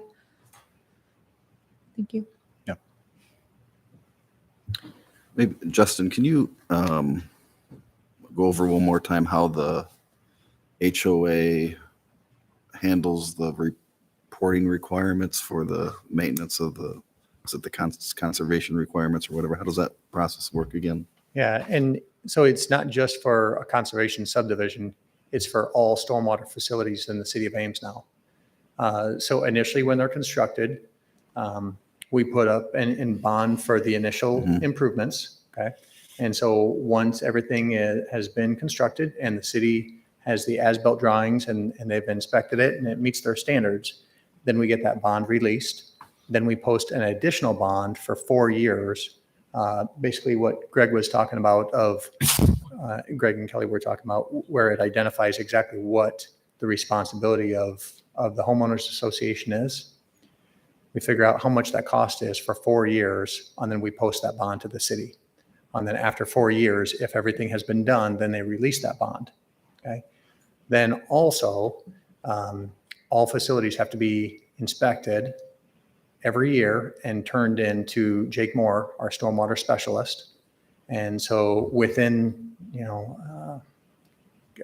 those reports turn out to be 7 to 10 pages long, including photos and descriptions of every single little thing that you see, along with recommendations to that HOA of, hey, you've got volunteer trees around here, around this outlet.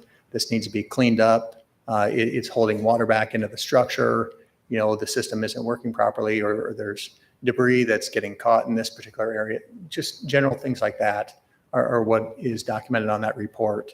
A lot of times that maintenance is actually done during the report, or if it's a little bit more than the inspector can do, then a lot of times I help facilitate with a contractor to what Greg was talking about with the sediment in a forebay right before a pond. There's one that was recently built, Mortensen Heights. It's an apartment subdivision.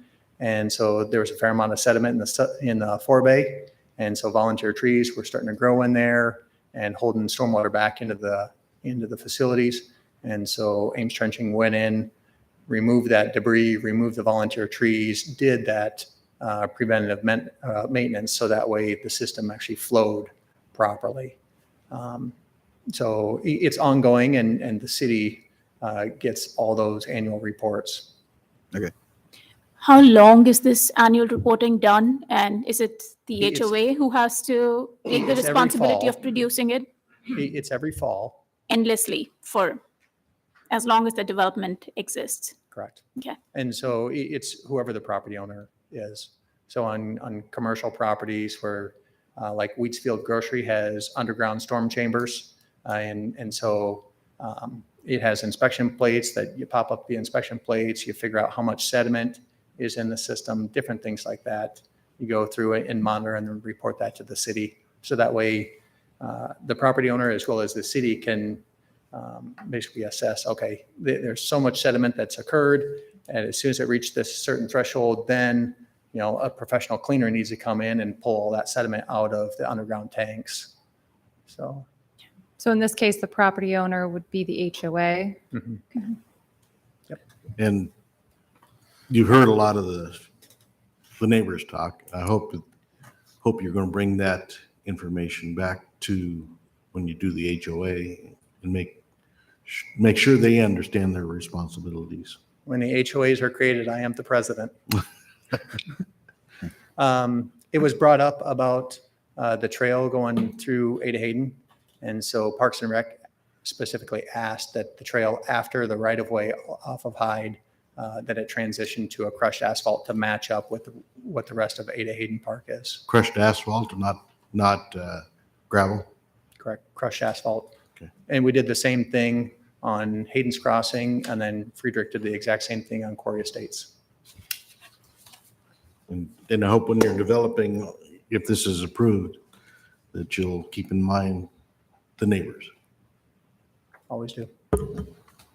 And the one last question, and just because you're up here and Hubble only works out in Des Moines now, they're not up here?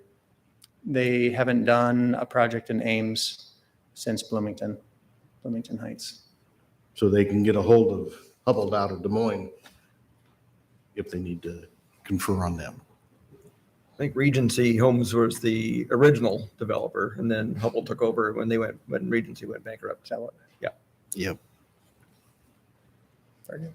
Yeah, I looked up there, looking to buy. Thank you. Thank you. Kelly, I had a question for staff. Earlier in the public input session, one of the gentlemen had mentioned an earlier discussion plan back in the 90s with the city, which looked at some of that drainage issue on the east side of Hyde. Can you talk more about it? What is it about? What is the status? What was? Never heard of it. I'm not familiar with it. I mean, back in the 90s, we had Harrison was going to be a boulevard that went to Highway 69. So there's a lot of different ideas about what was going to happen here. I'm not familiar with that. I haven't heard of it. Sounds like that's something you have to dig through old public works records for. Okay. And so if a lot of what the audience talked about, they need to get a hold of the city engineer. So Parks and specifically, Recs, and if the complaints go to the city council. so questions about city operations definitely are city council issues. Really, it's working with the Public Works Department to the municipal engineer to find out how or when these activities are planned. I don't think Parks and Rec directly has an issue with what I've heard tonight. But questions about programming is Public Works and the city council. I hope that helps some of the public. Any other questions? I have a question for staff. It's actually on the plan though, specifically. It's about that outlot H. So when you guys came up, they talked about, when the developers came up, they talked about how they're not quite sure what they need to do with the boundaries for it, for the wetland. And does that still mean that they would, no matter what they do, because it's on this plan, that they will meet that 10% open space? Thank you. I was gonna say outlet space. Open space. Will they still meet that requirement, even if like they're not able to really do something with that, or? So you're talking about this. So the zoning ordinance requires 10% as usable open space. Yeah. The calculations given to us greatly exceeded 10%, but there were some areas that we didn't think we would normally count. So that's why the condition says to update it. We're pretty confident that they would still exceed 10%. We are trying to use space that would otherwise count. So outlot H would count because you can approach it from a sidewalk and use it. We were trying to augment that and hopefully add the pocket park amenity to the area because of its distance from the planned park to the north and the existing park to the south. Okay, thank you. And then they said that H has, the Army Corps of Engineers has a lot to do with that. Mhm. So they don't have to do with the park. Oh, no, they have a lot to do with the. So it's a jurisdictional wetland, so no one's going to touch the boundaries of the wetland. That's why it's on an outlot. The developer's not going to try to get a fill permit or anything for it. We locally require a buffer around wetlands, so there's a 30-foot buffer to prevent disturbance around that. And that's where Eloise was alluding to, that because of the shape of that, it gets difficult to think about how you would put small, I mean, we're talking about pocket park, so it's small amount of facilities. It's not a large park, but still how to situate that effectively in there is still an open question of how that could happen with the way the lot's configured and with that 30-foot buffer. Is it a question of if it would happen or just how to configure? So I think at this point, the way the condition's written, it's to confer with staff further before going to city council and see if there's a solidified recommendation about how it can be done and then whether it should be done also. So we're really looking at and this isn't something you've heard from us before, Plan 2040 took the idea of parks from the last land use policy plan. We do have a policy that says in our expansion areas, which this is one of, we want to add 5 acres of park per 1,000 people, focused on the neighborhood park concept. Neighborhood parks are based on a half-mile service radius around them, and 2 different radiuses cut through the boundaries of this. So it's kind of right between 2 parks. So it seemed justifiable from our Ames Plan 2040 to look at how we can accommodate that pocket park if it can be done. So that's where it's really coming from, is Plan 2040. It's not just staff saying this would be a great idea. It's coming from those policies. Has there been any discussion on, I hesitate to even say this, reconfiguring some of the lots if Outlet H is not a viable pocket park location? We didn't approach the developer with that because when we were trying to there's a lot of things we're trying to finalize with open space here in the last 2 weeks, and that's where we still left it open about H, if it's workable. We haven't suggested losing a lot anywhere. I don't know if any minor tweaks to lot dimensions would help. That's something I think staff still has to work with the developer on. If you do that, they have to come back again, don't they? No, but between now and city council. And changes to lot dimensions are minor. They just happen through final plat. It's only when you change utilities or road connections where it's a major amendment that you have to come back. So Kelly, oh, sorry. No, go ahead. So I know, I think Diane had maybe brought it up. The density calculations, I had gone back and looked at that section, and based on what staff did write, it did sound like the net density exceeded the FSRL zone.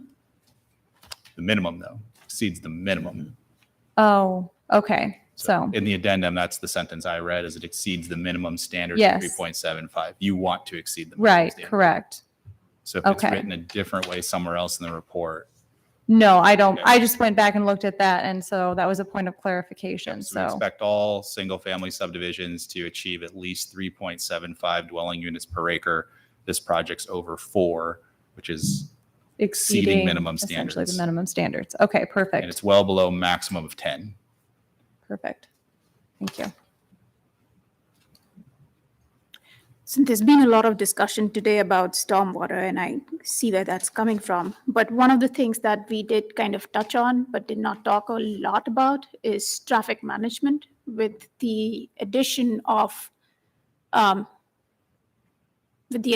people not only on this side, but also, which will come through for the next item, located just north.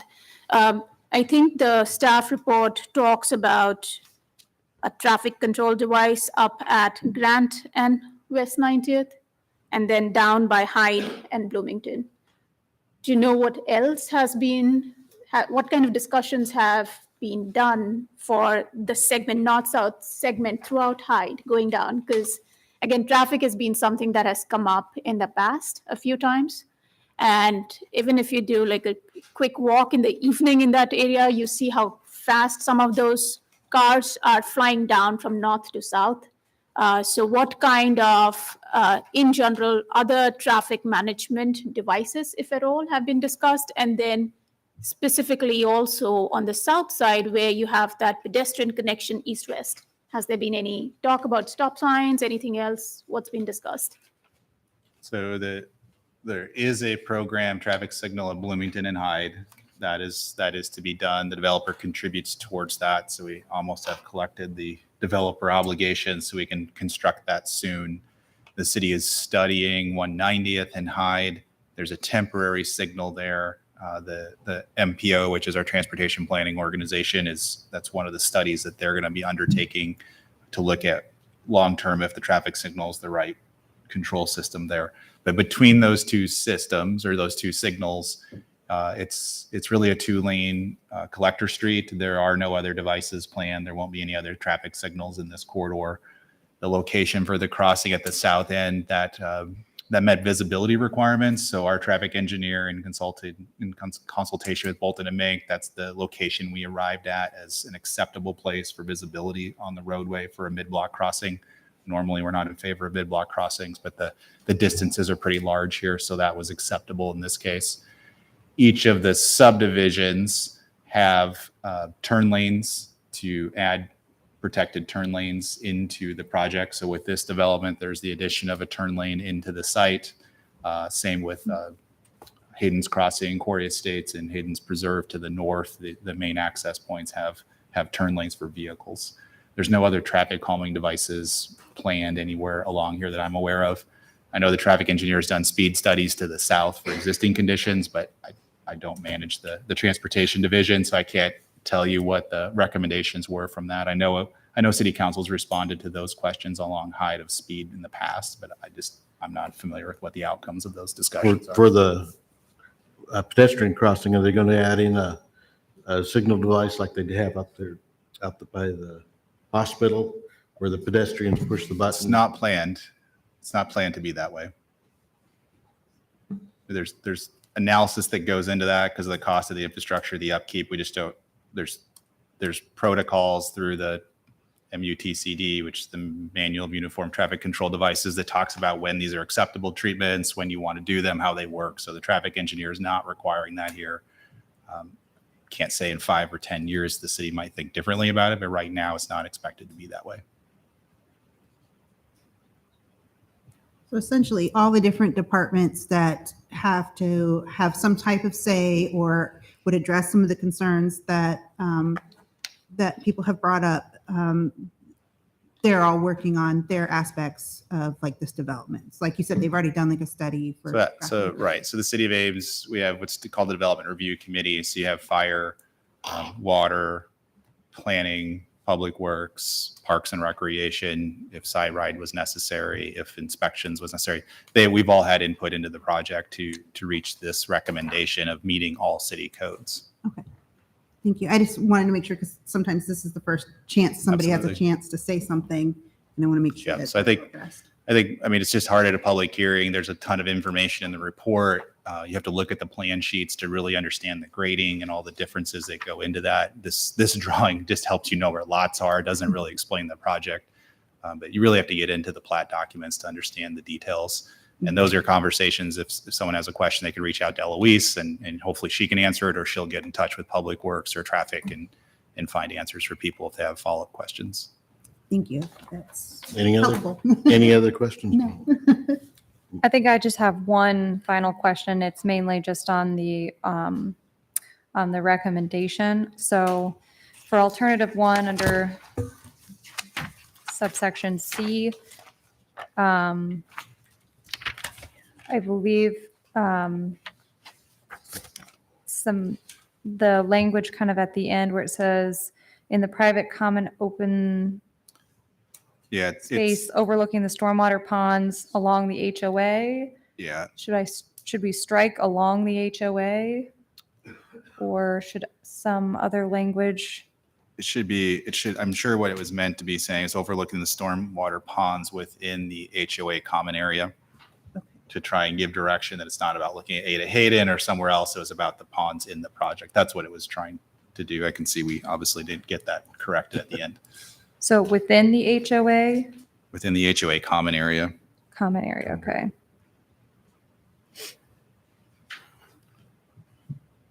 And I think the open space, like, I can't remember who asked that question. So what counts as open space? It's typically what's accessible to residents of the development. These are all private trails unless they're in a street right of way. Even the trail that goes to Ada Hayden is a private trail until it gets to the park, and then it's a public trail. But we don't even maintain all the trails in Ada Hayden all the way through the winter. So it's not going to be open all the time. It is a private trail. There will be the ability for the public to go through there, but it's not necessarily open all the time under Parks and Rec's maintenance responsibilities. I think that goes But back under to what we the- did last week or last meeting. I had that kind of question. So But the walkways within the development, if it's approved, is the HOA's responsibility. Yeah, everything is all the sidewalk paths that are outside of the right of way are HOA, including the one that goes from Hyde towards Ada Hayden until you get into Ada Hayden. Okay, Kelowna, any other questions? Okay. I just want to make sure everything is No, clear. Mike, no, I'm just doing maintenance here. Thank you. Michael, any I questions? don't have any other ones. Doug? Nope. I have another question. Ruth? I'm good. Anu? No questions. This time I'll entertain a motion.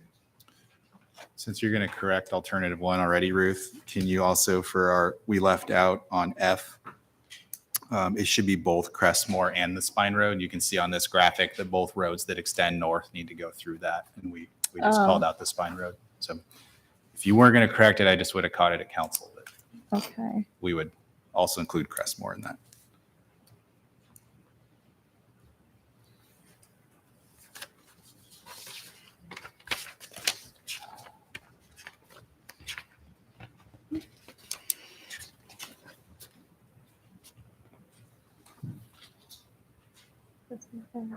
Okay.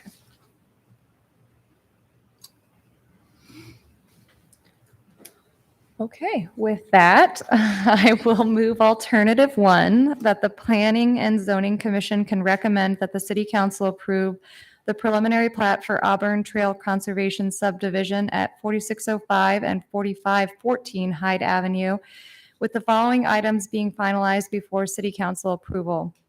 A, revise landscaping and street tree plans and coordinate the final street tree plan with single-family attached driveway and utility location at the time of final plat. B, revise Welbeck and Auburn Trail street names for consistency with city guidelines. C, update common open space plans for area calculations. Consider with city staff the visibility of including a pocket park and include the addition of 2 benches in the private common open space overlooking the stormwater ponds within the HOA common area to enhance the space as usable open space. D, finalize the documentation and improvement details of the stormwater management plan and include with final improvement plans. E, update the pavement thickness to meet SUDAS collector street standards. And F, prior to final plat approval, provide for right-of-way dedication of the Spine Road and Crestmore Avenue connection to the north through the 50-foot county parcel. And do I have a second? I'll second. Okay, we have a motion and second. All those in favor of alternative number one with the changes Ruth has read in, say aye. Aye. All those opposed, say nay. Hearing no nays, it is approved. Before we move to the next agenda item, I would like to say, I think this being based on this meeting as well as the meeting we've had last year, there's clearly a lot of concern about stormwater in the area in general. I did not want to put in any condition on this particular item because I think it goes beyond what is being done on the site. So I would like to bring that up at the end, towards the end of our meeting, maybe as a suggestion to the council. But I would highly, highly encourage everyone who's come in today. I really respect and appreciate that you're staying engaged and bringing your concerns in. The meeting before this was the climate action meeting that the city is putting together. I think I would encourage all of you to stay engaged with the council, maybe through that plan, and also as this moves forward with the council and bring those concerns back again. Because the way the ordinances and this plan is structured, the commission has to look at the site by itself and cannot necessarily go beyond that. We do not have that authority, or that we are not looking at that beyond that boundary. So, but I would highly encourage you to stay engaged and reach out and work with the council and maybe see if there's something broader that can be done for the area. So I know it's late in the evening and you're probably not going to stick till the end of this meeting, but that would be my recommendation to public today. Yes, and I'd like to thank the public for showing up. It was a pleasant surprise, and you probably didn't agree with a lot of things we did, but like Anu says, engage with the council, because this item will go to the council when, Kelly? In April, we'll send out well, there won't be a public hearing notice. It'll be in April, actually. I don't have the date in front of me tonight. Okay. And we enjoyed having everybody here. Okay, item number 7, public hearing for major subdivision preliminary plat for 5571 Hyde Avenue, Hayden's Preserve. You want to give us a second? Julie's presenting that, so she'll get up here and if Okay. we take a Fine. one. Can we take a 5 Let's minute? take like a Yeah, 5 minute just break. say, Can we take a 5-minute recess? Or a 2-minute recess? take a short break? Okay. We'll take a 5-minute break, restroom break. Thank you. $80, that guy had 2 glasses. Sorry, I know. About Evening half- keeps about getting about an extended, hour but I ago, really boy, I wish I hadn't had that second one. No, I have my hot tea here. Yeah.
Rest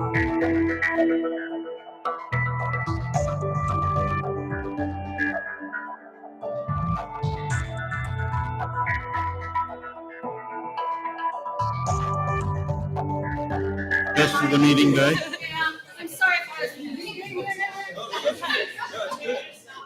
Thank I'm thinking that clock might actually be Thank you accurate for at some clarifying point that during this density, meeting. because I read that It'll be wrong right- too. That was like, Twice a day, it'll be well, I right. went over it and I was just like, I can see how that's Yeah, I did. confusing. So, yeah, thank you.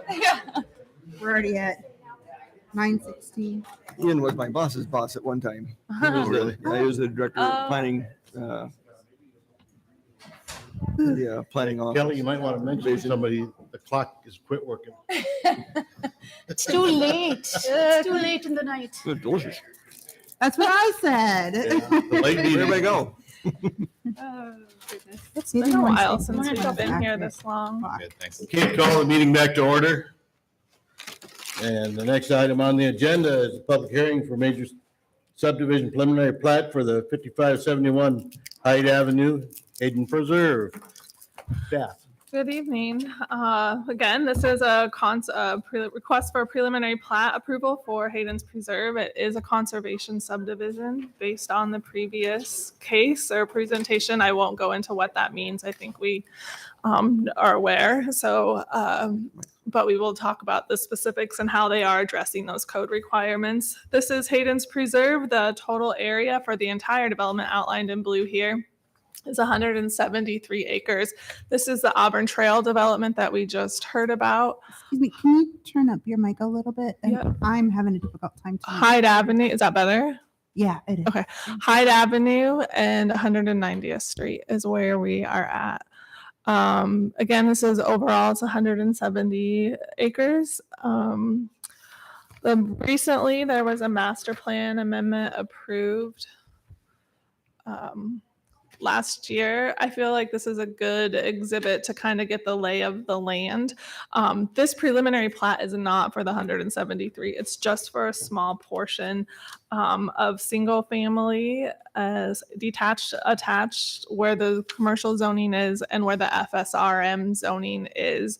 And then this conservation area and creek area in here is the extent of this preliminary plat. And that area is only 56 acres. So up here is where the single family attached dwellings will be, and the single family detached will be down here. So you can see overall, with the overall boundary, it's just this area along Hyde and then 190th. They're basically breaking this into kind of a two-phase project, even our development, even within this plat. The first area they're going to focus on is the single family area. Later, they will focus on the commercial development, the FSRM, and improvements to Hyde. So I'll talk about those quickly because it seems to have less detail at this point. The master plan was approved with kind of a minimum and maximum range of units in each zoning district, in order to maintain those density requirements that we talked about earlier with FSRL and FSRM. But there is a maximum unit for each phase of development as well. So in this FSRM areas right here, the maximum number of units they can have in this area is 192. That will be approved through a major site plan. So you'll see you'll see a site plan for that later whenever they have a developer for that area. And then with that, also a traffic analysis. We didn't get the comment to the developer in time, so it's not shown on this preliminary plat, but it will be updated prior to city council. But they will be required to do a turn lane on Hyde Street into the site. And I believe it's westbound. Is that correct? I have to look at my notes, but anyway, westbound turn lane on 190th into the site, right? Yes. Yeah, okay. Okay, so that's basically this area. The single family and detached areas, there's a total of 60 lots between the two of them. that net density area does meet the minimum requirements for FSRL.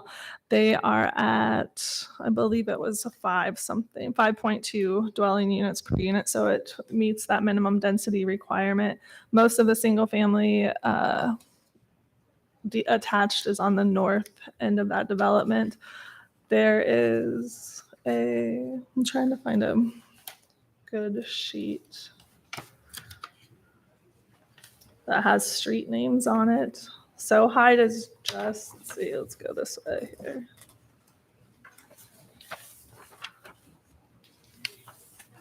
Okay, let's see that. They don't have it all on one page with You gotta zoom out. lots, so, what? You gotta zoom out.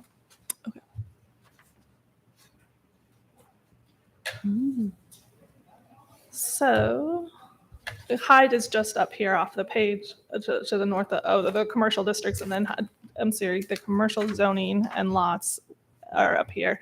This is going to be this is Indigo. Yes, Indigo Drive is the main street through the single family development.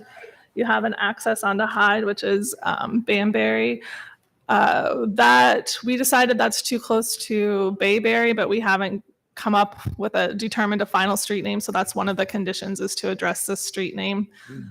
This short little intersection street right here is Leopold.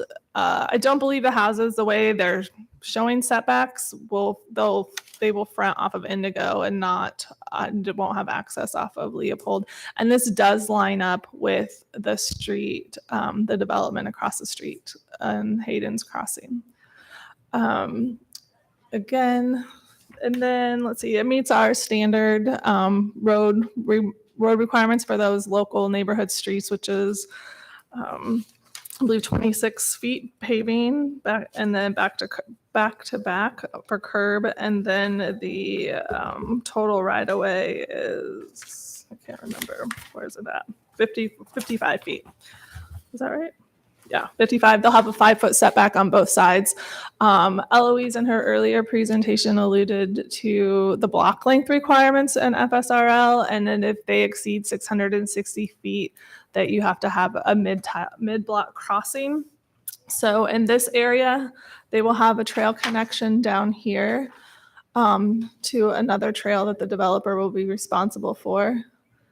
And then we addressed in the staff report, they are proposing just a street crossing here, and staff is working with them, or would like to see an actual trail connection that goes to the west, because otherwise if you have to come all the way out to Hyde and go up to 190th or down here to this trail connection to get across the creek into like where the commercial area is or the future park will be. Where that exact location is, we're willing to work with them on that. You know, the topography and the swales and what they're doing detention-wise can make that difficult. And there is obviously water in this creek, so there's concern about what type of crossing. So that's something we wanted to be able, we're in our recommendations, and one of the conditions is to work with the developer on finding a connection location. Let's see. Additionally, they will have a 10-foot shared use path all the way along Hyde.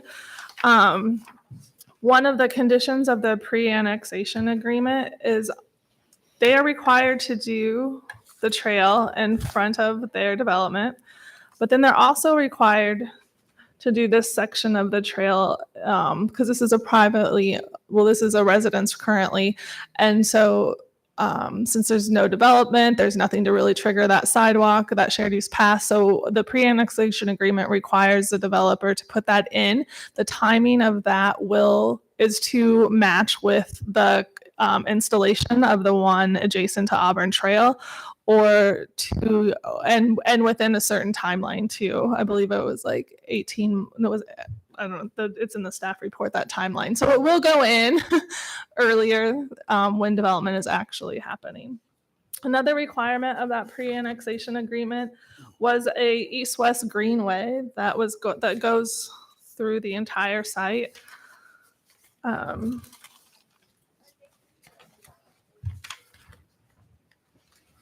This yellow line is an approximate location. Again, this is the master plan. None of this is final. This is just more as a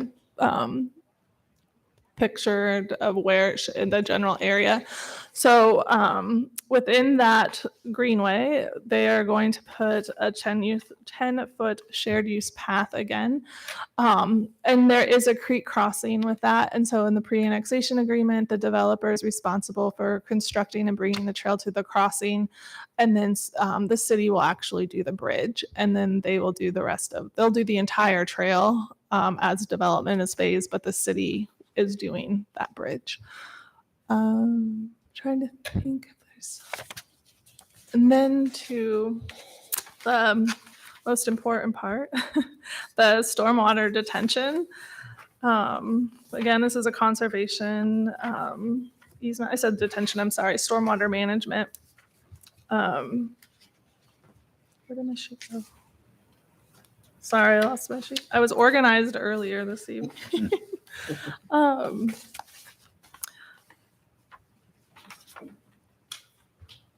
just use this one. I want you to be able to see it, sorry.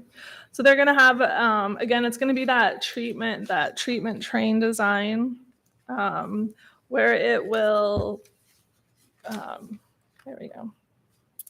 Where it will kind of run through the surface level through those native grasses and trees as it continues to the south. They are proposing to keep the trees where they can. This is an example of where they will keep some of them. You can see some on the preliminary plat sheets in amongst the creek. Some of them they've identified that they want to keep. Their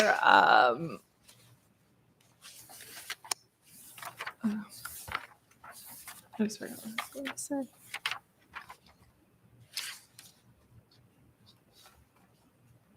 Sorry, I just went blank.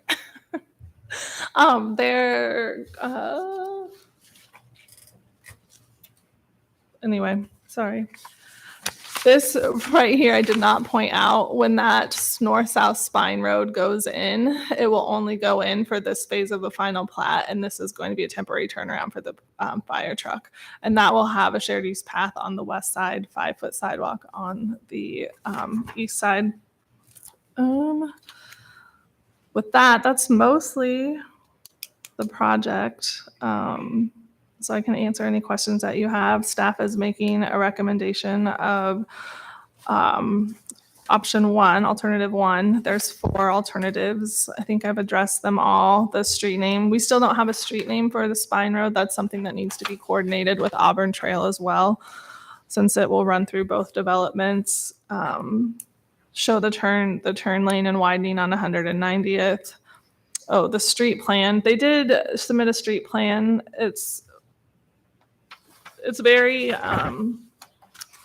what they submitted shows what would most likely be acceptable for a non-conservation subdivision. They did include a note on their street tree plan that they understand that it's going to have to change some because they don't know where driveways are going to be located at this time. But within the conservation subdivision, there's also a requirement for clustering, and so we'll have to work with them on that final design. So the final street layout plan will look different from this. And the other condition was the crossing on that north of Leopold on Indigo to the west across the creek. Those are the 4 conditions.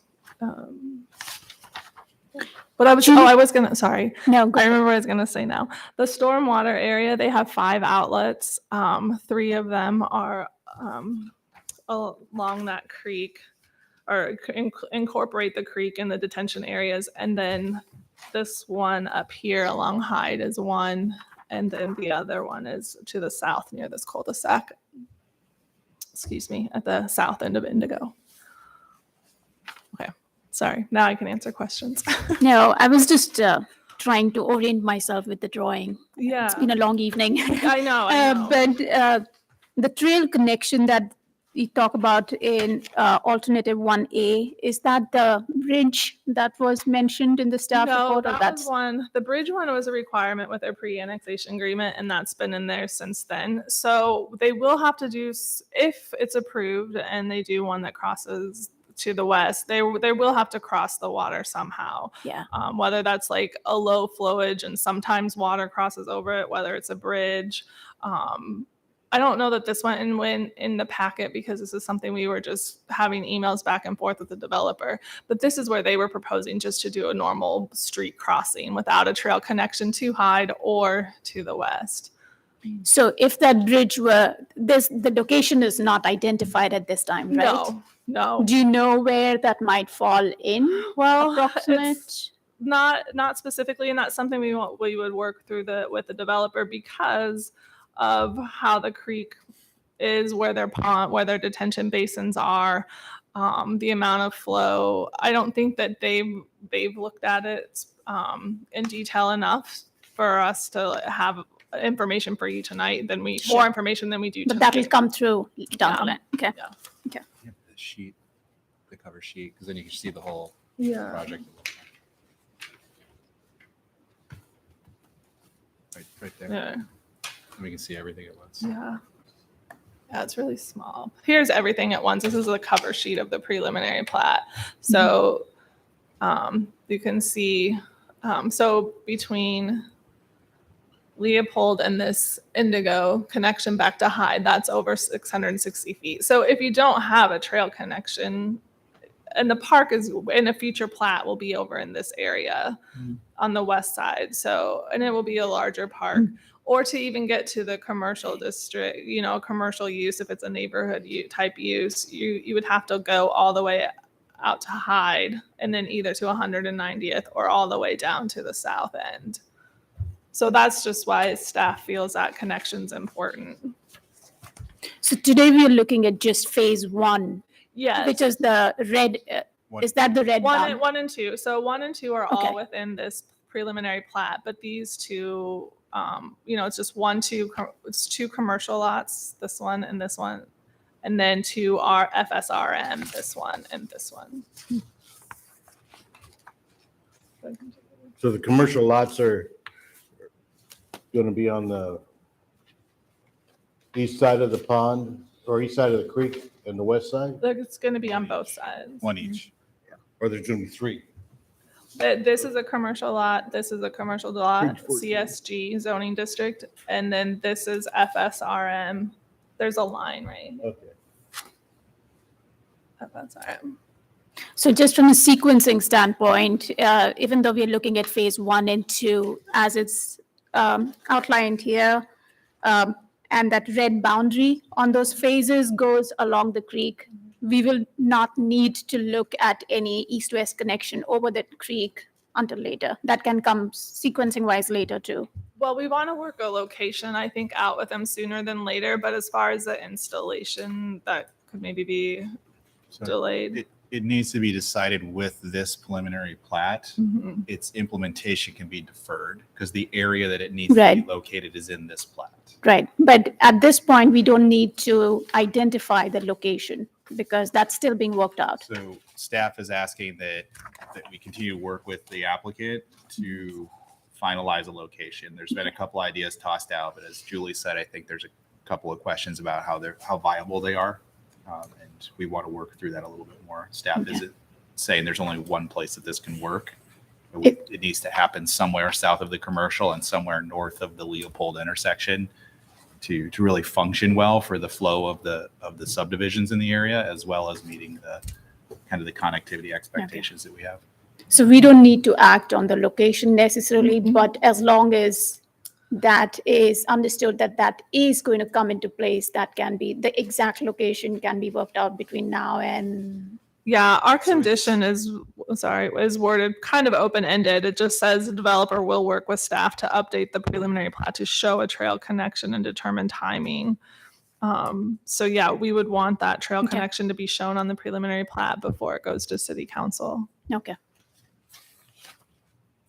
Commercial plan will have to come back to us? Site plans will be staff approval. The FSRM will be major, and so you will see those at some point.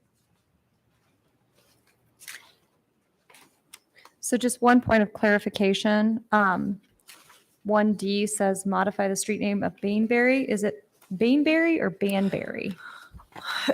On their plan, it is spelled Banbury without the E.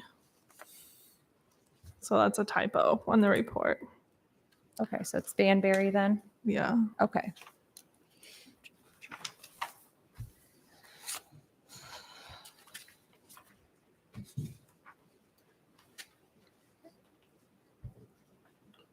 I think, as Julie said, you spent a lot of time learning about conservation subdivisions in the prior project. This is subject to all the same standards. Lot different situation because of the stream that goes through here carries a large amount of water versus Auburn Trail is a small amount of water at the south end of the park. So if you have questions about the stormwater, we're happy to answer those. We just don't know where you want to go with that, so we didn't want to rehash all of what we went through before. There's more information in the addendum I just didn't speak to tonight. So yeah, if you have questions, we can answer those. And if you wanted to, I think Eloise too, in her report said that both of their plans are on file with us if you wanted to read the whole plan. So This stream goes and empties into that the undeveloped farmers thing, and then goes across north of where we just discussed about on the last item. yeah, it goes into this. It does not go to Auburn Trail. No. So that was a mistake by one of the members of the public. The water from here does not get to that waterway. It goes through the square there that's not in the North of that house that's on the goes. east side of Hyde, down in the Hayden. Yeah, you can see it there. You can see how it traces through the Sturgis property and then releases into the city park. Just looks right a lot there. bigger up north. Like it carried more water up. I think it's just that the farming's pulled back from the stream somewhat, so it looks like it's a bigger corridor. What's on the map is probably just the floodway. So that the is floodway is true. depicted in the plat that's required to be shown. Yes. So those pink areas are the 500-year mark. So yeah, it does look wide and wider when you have it zoomed in.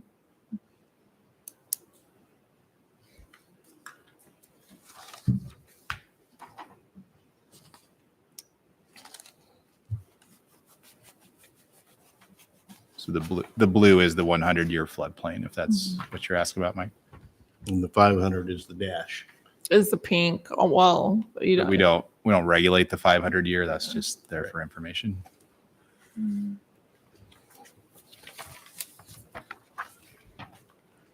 Okay, anybody have any questions?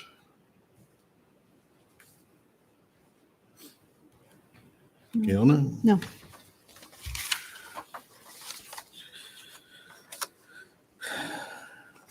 Michael, any questions? Nope. Doug? Nope. Not right now. Okay.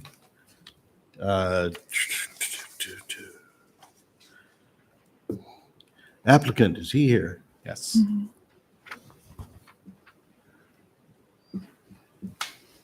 Good evening. It's past my bedtime. And your name and? Jake Becker with McClure Engineering Company, 1360 Northwest 121st Street out of Clive. My client was gracious enough to throw me up here and not get up here like Justin did, but I will try to do my best. They are here to answer any questions on their behalf though too. But we knew that there was probably going to be more technical questions on stormwater, so that's why I got up here. I think Julie did a great job explaining this. I don't really have a whole lot to add. This does meet the master plan that was approved last summer. It does meet all city codes. Kelly and Tracy do a good job of making sure that I meet all their codes. So it does meet all that, including stormwater.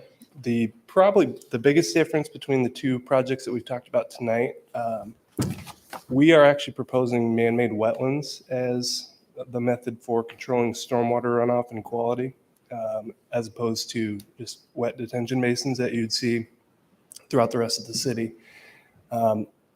Primarily due to space, we don't have a whole lot of space with the creek and just the development in general.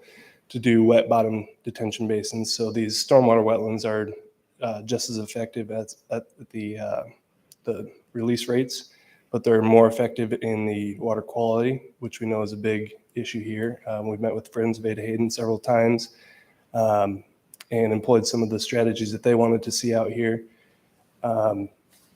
So the wetlands themselves, about 99% of every drop of water that hits an impervious surface out here will go through one of these wetlands that we're proposing. And what they are is essentially a winding path horizontally and then undulating vertically. So it holds pools of water during low flows and lets that infiltrate into the ground. There's native plantings in the bottom that are very detailed. We're working with our environmental consultant on preparing all that with the public improvements.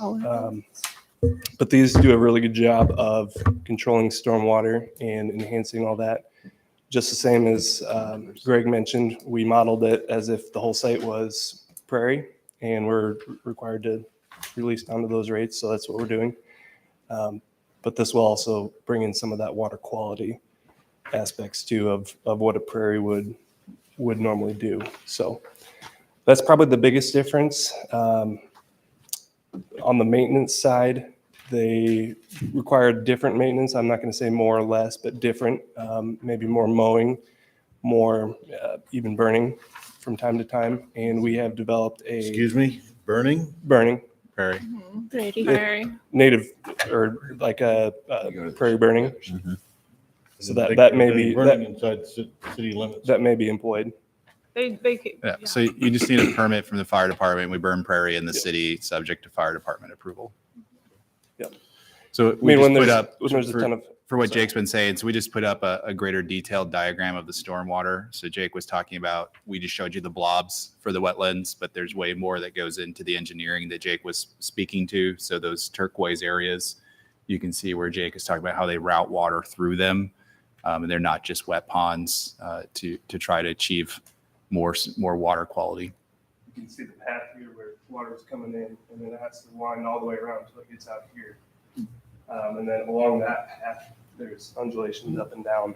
So it holds little pockets of water, promotes infiltration, that sort of thing. So there's more mowing involved in some of this stuff, but there's still some of the same elements, forebays to help sediment. That's what you see here.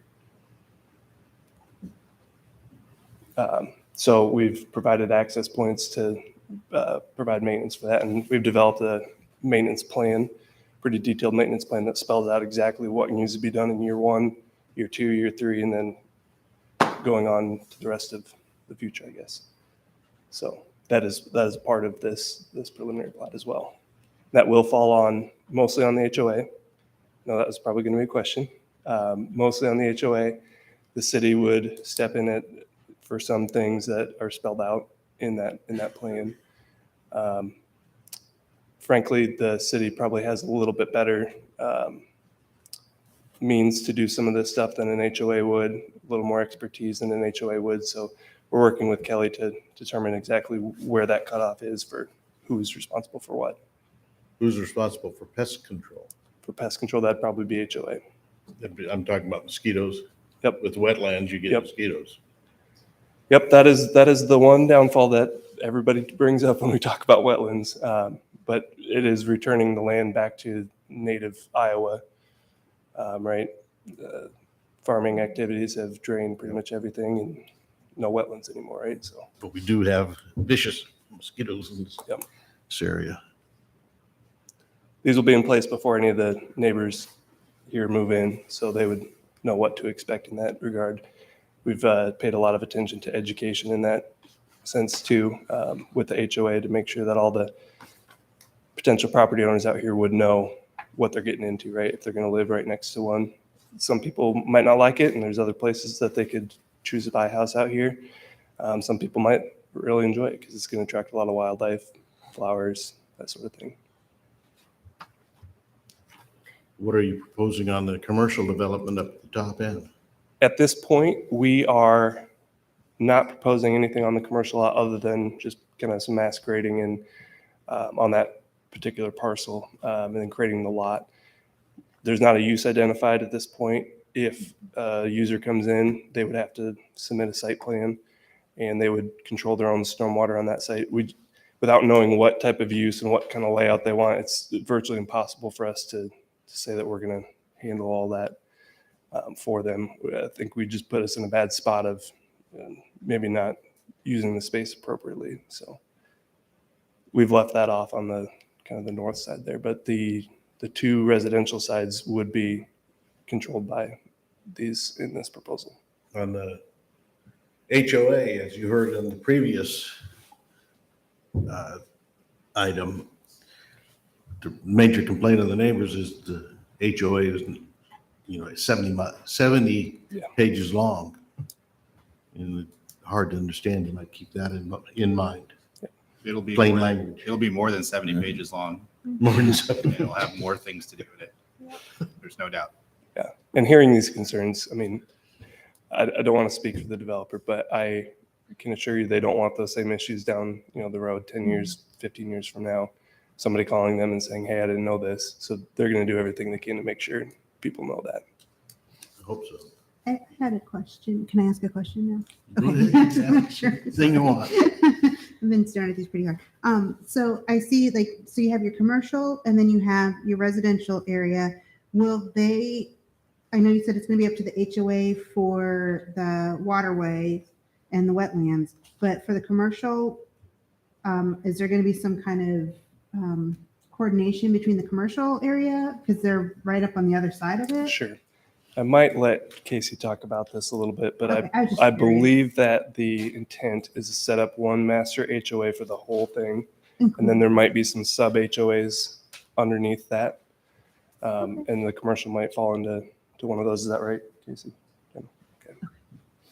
Thank you.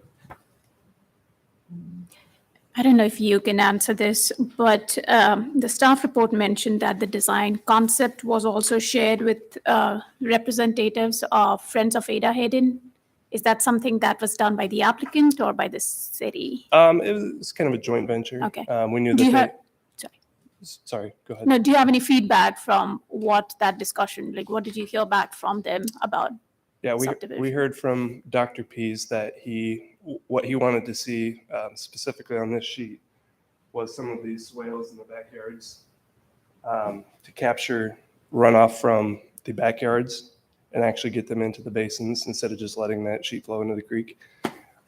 He thought that was really important, that we captured as much as we could, got them into the basins, which is why you see maybe a little bit more grading on this project than you would in a traditional conservation plan. I use those words interchangeably there, but in a more to the letter of the law, we wouldn't do this much grading in a conservation subdivision. But hearing the feedback from that, we felt it was better to do that, get as much water as we could into these basins and treat it there before releasing it into the creek. So that meeting was with city staff, us, applicant, everybody. So it's kind of a joint venture. And Jake, aside from like helping with treating water quality, would it also probably decrease the chances of erosion to that waterway as well, since it would obviously probably detain the water for a period of time before releasing it? Yep, that would be the hope, because we'll be releasing at a lower rate than what there is today, more controlled anyway. So that would be the hope, is reduce some of that erosion. We are proposing some bank stabilization in there too, just in areas where the creek gets pretty close to some of these basins. We want to protect those basins, make sure they don't wash away in 20 years from now. So we're proposing some of that too. This creek is regulated by the Army Corps and FEMA now, which it wasn't in the previous plan that we had. So that is kind of a curveball over the past 2 years.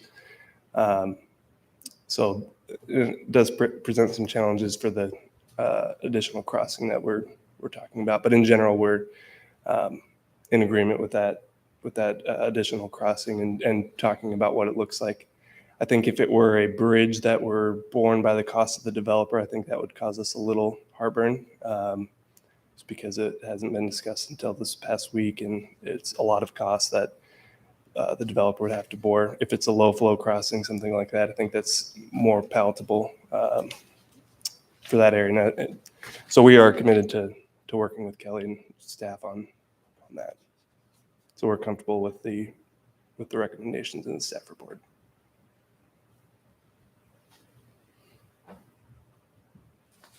Any other questions from the commission? Kelowna? Oh, no, sorry. No. I was just looking at it. Given the fact that we have no idea what the economy and interest rates are going to be doing over time, do you have any idea if, given favorable conditions of both the economy and interest rates and so forth, do you have any idea how long it would take you to fill out the rest of the, or the complete? The rest of the 170 acres. The rest of the area? Again, probably more of a question for them, but I would guess in the order magnitude of 10 years. It's kind of, again, depends on the market. We're seeing costs spike up right now, which causes its own issues. I think water main PVC has doubled in the past year. So it's something that we're having to deal with on this. So along with every other project right now. So it's not just Ames. I have another question. So it'll be the responsibility of the HOA again to worry about pest management and making sure that there isn't more, oh my gosh, the word is gone. Stuff going into the Runoff? runoff and pollution was the word. Yeah. Yep. Going in there. Yeah, there's some provisions in the maintenance plan, and I think covenants as well, about what types of fertilizers to use, what not to use, that sort of thing. Okay. During construction, there will obviously be plenty of erosion control measures as is pretty standard. So, Just curious. Thanks. Does the commission want to talk to the developer? That's one question, just for scale, like how big are those? I should know that off the top of my head. I think that it's probably about. Whoa. Sorry. Gonna give me motion sickness. I was looking at the paper, not the camera. I don't think I have the area listed on there. I think that one's That one's probably about- just about under or around an acre. Yeah. It's about the size of 3 lots, right? Yeah. I just have the acreage of the outlaws in general, not the. During large storm events, these will look like maybe more traditional detention basins where water will be covering that whole hatch area for a couple hours. But then when that water goes down, you'll start seeing the undulations again. And that's why the plantings are very specific, because we want to put plants in there that can withstand that kind of thing, whether it be for a couple hours or maybe a day.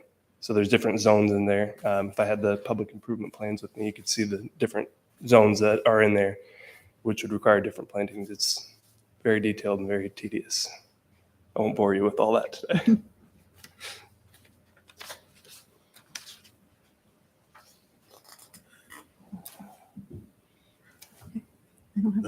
Nope. Ruth?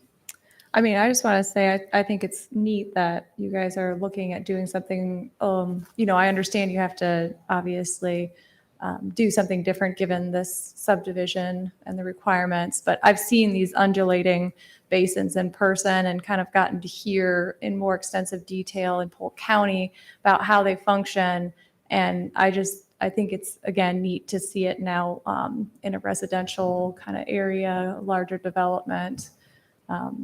So.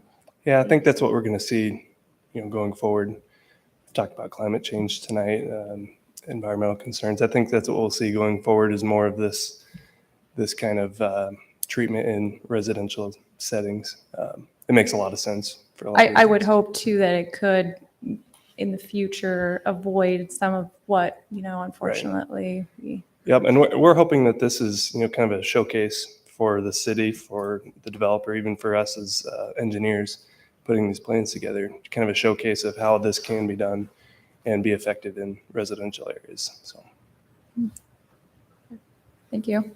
The homeowner won't be responsible for mowing these undulations. It'll be the HOA. no, we don't want the homeowners touching those. It'll be the We don't want it mowed either, right? yeah. So there'll be some maintenance that the HOA is responsible for, but we don't want the actual homeowners encroaching out in there and mowing it. Nope. We don't want that at all. It'll be interesting to see. in, in practice. Because I've never seen these before. I say Polk County has one I know near Norwoodville. Norwood. Norwoodville, yes. So you could always call up the Polk County office and they could point you to it.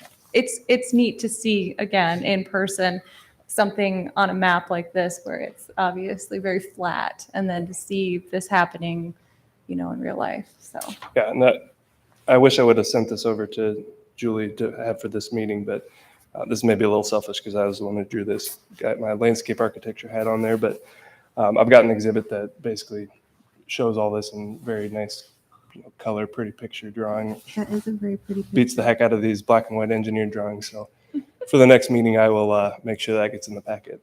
I can send that over to you guys too. Thank you.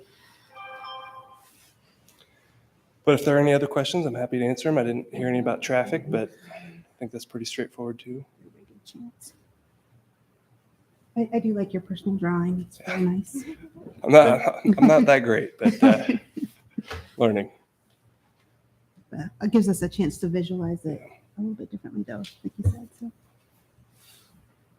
I don't have any questions, but I did like on page 10 of the staff report where it mentioned that the developer will be providing a unique interactive aspect within the conservation plan. Just the fact that you're thinking of doing some kind of interactive educational opportunities, I think that's good.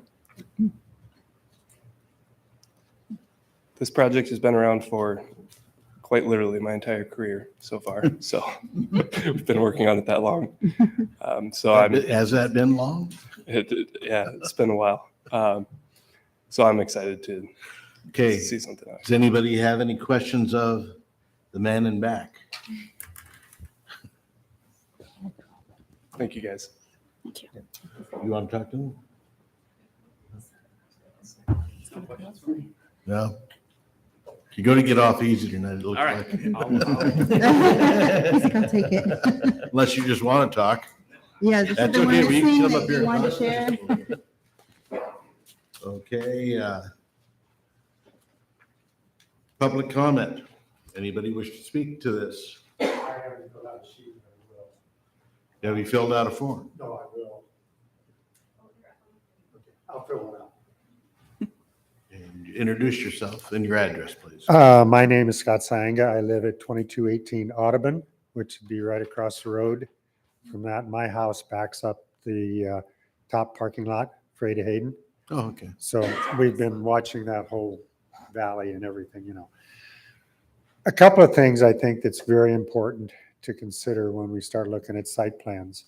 And one of them is the HOA responsibilities, because it is the key to have a strong HOA understand, because we have like, I think 55 houses in our subdivision. They're not all built yet, but we have a very active HOA, and we're constantly going over what is our responsibility as an HOA. And a project like this is going to have to really be handled with a very detailed HOA. For example, we do not fertilize our own lawns. Our HOA says no.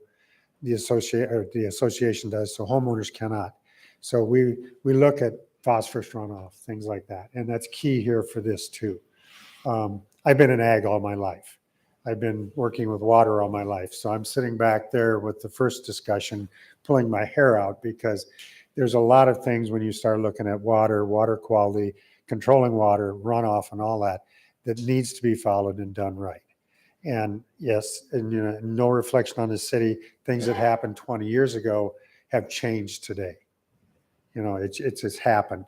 So I'm glad to see this type of plan come out, you know, as a way to look at how we control water, how we control runoff, and how we control pollution into that. Because Ada Hayden is a very pristine, beautiful place. We walk the paths every day. You know, that's one of the reasons we built out where we did. So I'm glad to see this happen. I'm glad to see you guys talk about it and really take it serious about how it's supposed to be. But my biggest comment is make sure, and you say 70 pages for the HOA, it needs to be that, because it has to be spelled out.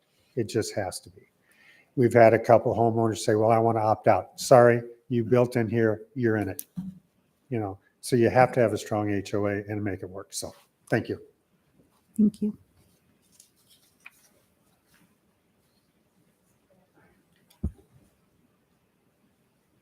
Anybody else wish to speak on this item from the public?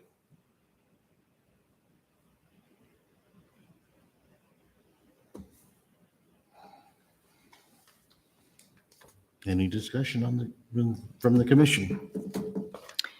I'm going to bring back traffic management again. And with the addition of this first phase, which kind of looks onto Hyde and spills out traffic from those houses onto Hyde. I understand there's been a study done in the past, and some of those changes are being reflected in how it has been planned out now. But I feel like with the addition of those number of houses, and then fingers crossed, economy stays good for construction, and you see the next phases of this development also come through sooner. That traffic is also going to spill out onto 190th and come down into the city using Hyde. So I feel like that is something that we need to keep on our radar and have some kind of a plan to revisit and see at what points we might need to look at that traffic situation, what it's doing, and if changes need to be made in terms of either traffic calming measures, if there are more stop signs, crosswalks, how that phases out. I feel that's something that we need to stay on top of and have a plan. I think it was in the report. I didn't mention it in my presentation tonight. There will be some turn lanes and improvements on Hyde at Leopold. They probably are very difficult to see in the plat as the exhibits that you got in your packets.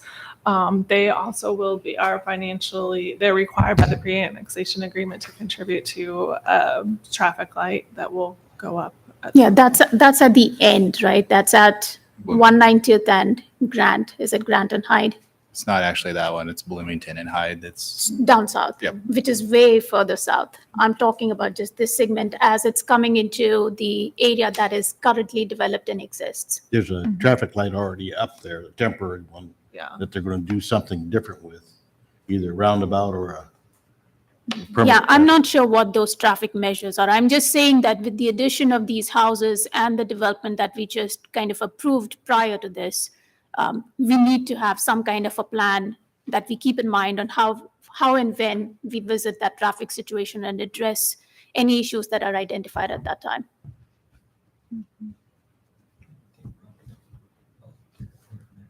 That's it.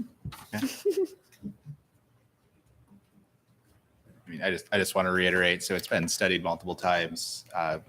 It's a known issue. The city's made choices on how to build this street, and we're going to live with those choices for 50 years. So that is what it is. When we did Plan 2040, we modeled traffic increases for this area with Tier 1 growth, which is what this is, and Tier 3 growth. One of the recommendations with Tier 3 growth was, yes, there's going to be a significant amount of traffic on Hyde. We evaluated bridges over the railroad tracks to take it towards staying quicker. Wasn't really viable, didn't really actually pull traffic off of Hyde, so that was left out of Plan 2040. Had those conversations on this site many times about what needed to happen here. So Hyde at build out, we're talking between 4,000 and 6,000 cars. It's around 2,000-ish now. This type of street can carry a lot of vehicles. It's designed to carry a lot of vehicles. I think most of your comments are more about speed Right. rather Speed than and safety capacity is and exactly- delay. No, So yeah, exactly. Exactly. again, with Plan 2040 for this growth area was noted as something to review in the future at build out. But the city doesn't actually have a traffic calming program. It's more of a capacity management issue for the city. So there's not a unique category to put Hyde in terms of how the city operates. So in our MPO Forward 45 plan, again, it was studied with part of that. That's where the projections take us up to that 6,000 vehicle limit, or 190 street gets to 6 to 10 with really long-term build out with additional growth. So we know other improvements are there, but we don't have a traffic calming program. So there's really nothing to slot in for this. And it would be easily 5 to 10 years before something like that would probably even come up with full build out of this project and Auburn Trail. I mean, that's 5 years for to absorb 800 houses into Ames, that would be astounding. So it's a much longer build out probably than 5 years. Yeah, I do not doubt the capacity. I'm pretty certain that's being worked out. Mhm. It's essentially safety is where I'm getting at, and also pedestrian safety, to be more specific, as they're crossing both sides, east-west on Hyde, out on multiple points, not just on. So in this particular case, you have the east-west sort of that trail that's coming in. So that to me is a point of. So all the crossings here are aligned with intersections or driveways. There's no mid-block crossings here versus Auburn Trail had the mid-block crossing, which is a little unusual for us. So the Greenway that we're planning as a city greenway will require people to come up a little bit to get into Ada Hayden at the horseshoe parking lot area there. Mhm. So we think we've planned for that. We're following standard crossing procedures, site visibility. Those issues have all been taken into account when we've made some of these crossing decisions. Again, I can't tell you in 10 years what might be desirable, but at this point, this is what meets traffic engineering standards and it responds to what the city chose to build out here for Hyde Avenue. Let's get more side friction from, driveways and streets coming into it. So There- that'll but there that'll will- help slow down traffic. But that won't exist here. That won't exist on Yeah. Hyde. There won't be friction. It has 25-foot setbacks on both sides. It's supposed to be open with landscaping. Oh, okay. It's 600 to 800-foot spacing on intersections. It is designed as a rural collector street. That's what it is. That was a choice we made, and that's what we have to live with.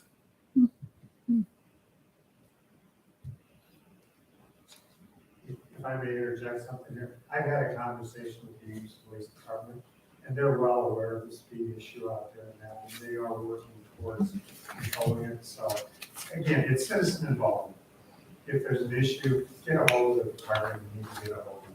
I mean, the police have been really good about now coming out and watching. Okay, any more commission questions? No.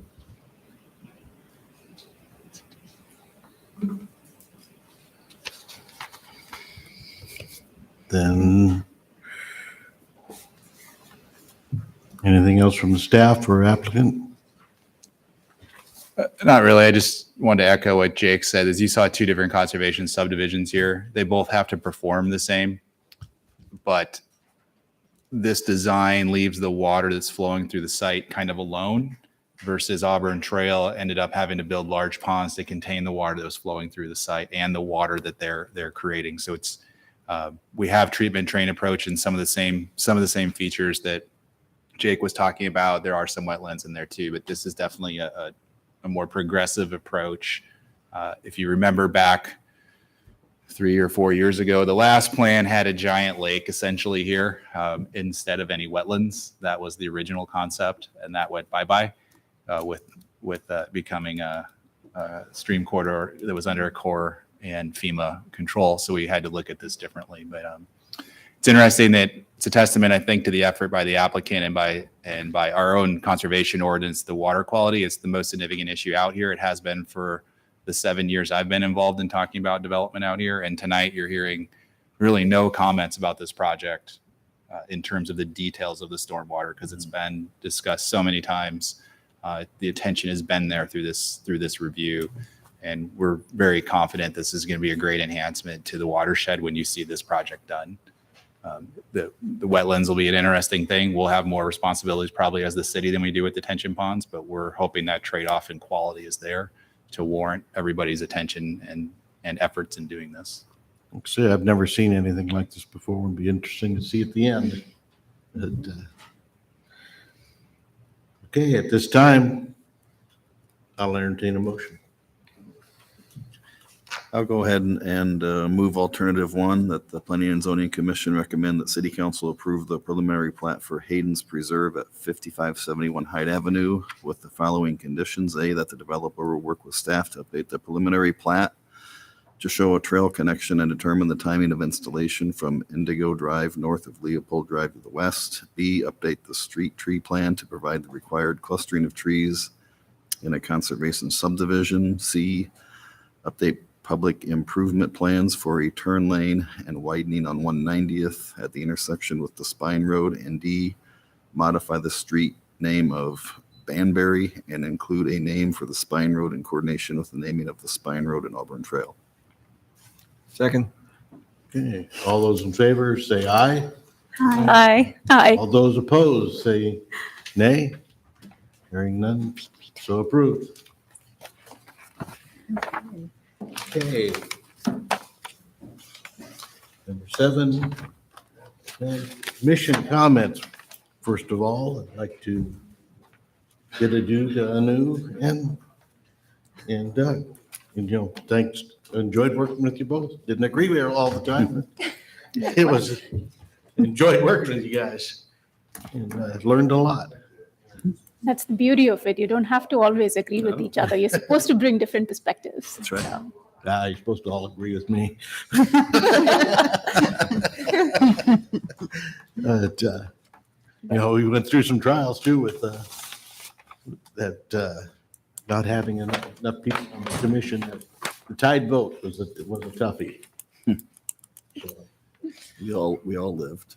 Yeah, we all learned on that one. Quorum and tie votes. Yes, we learned to make sure Kelly has an odd number of people up here.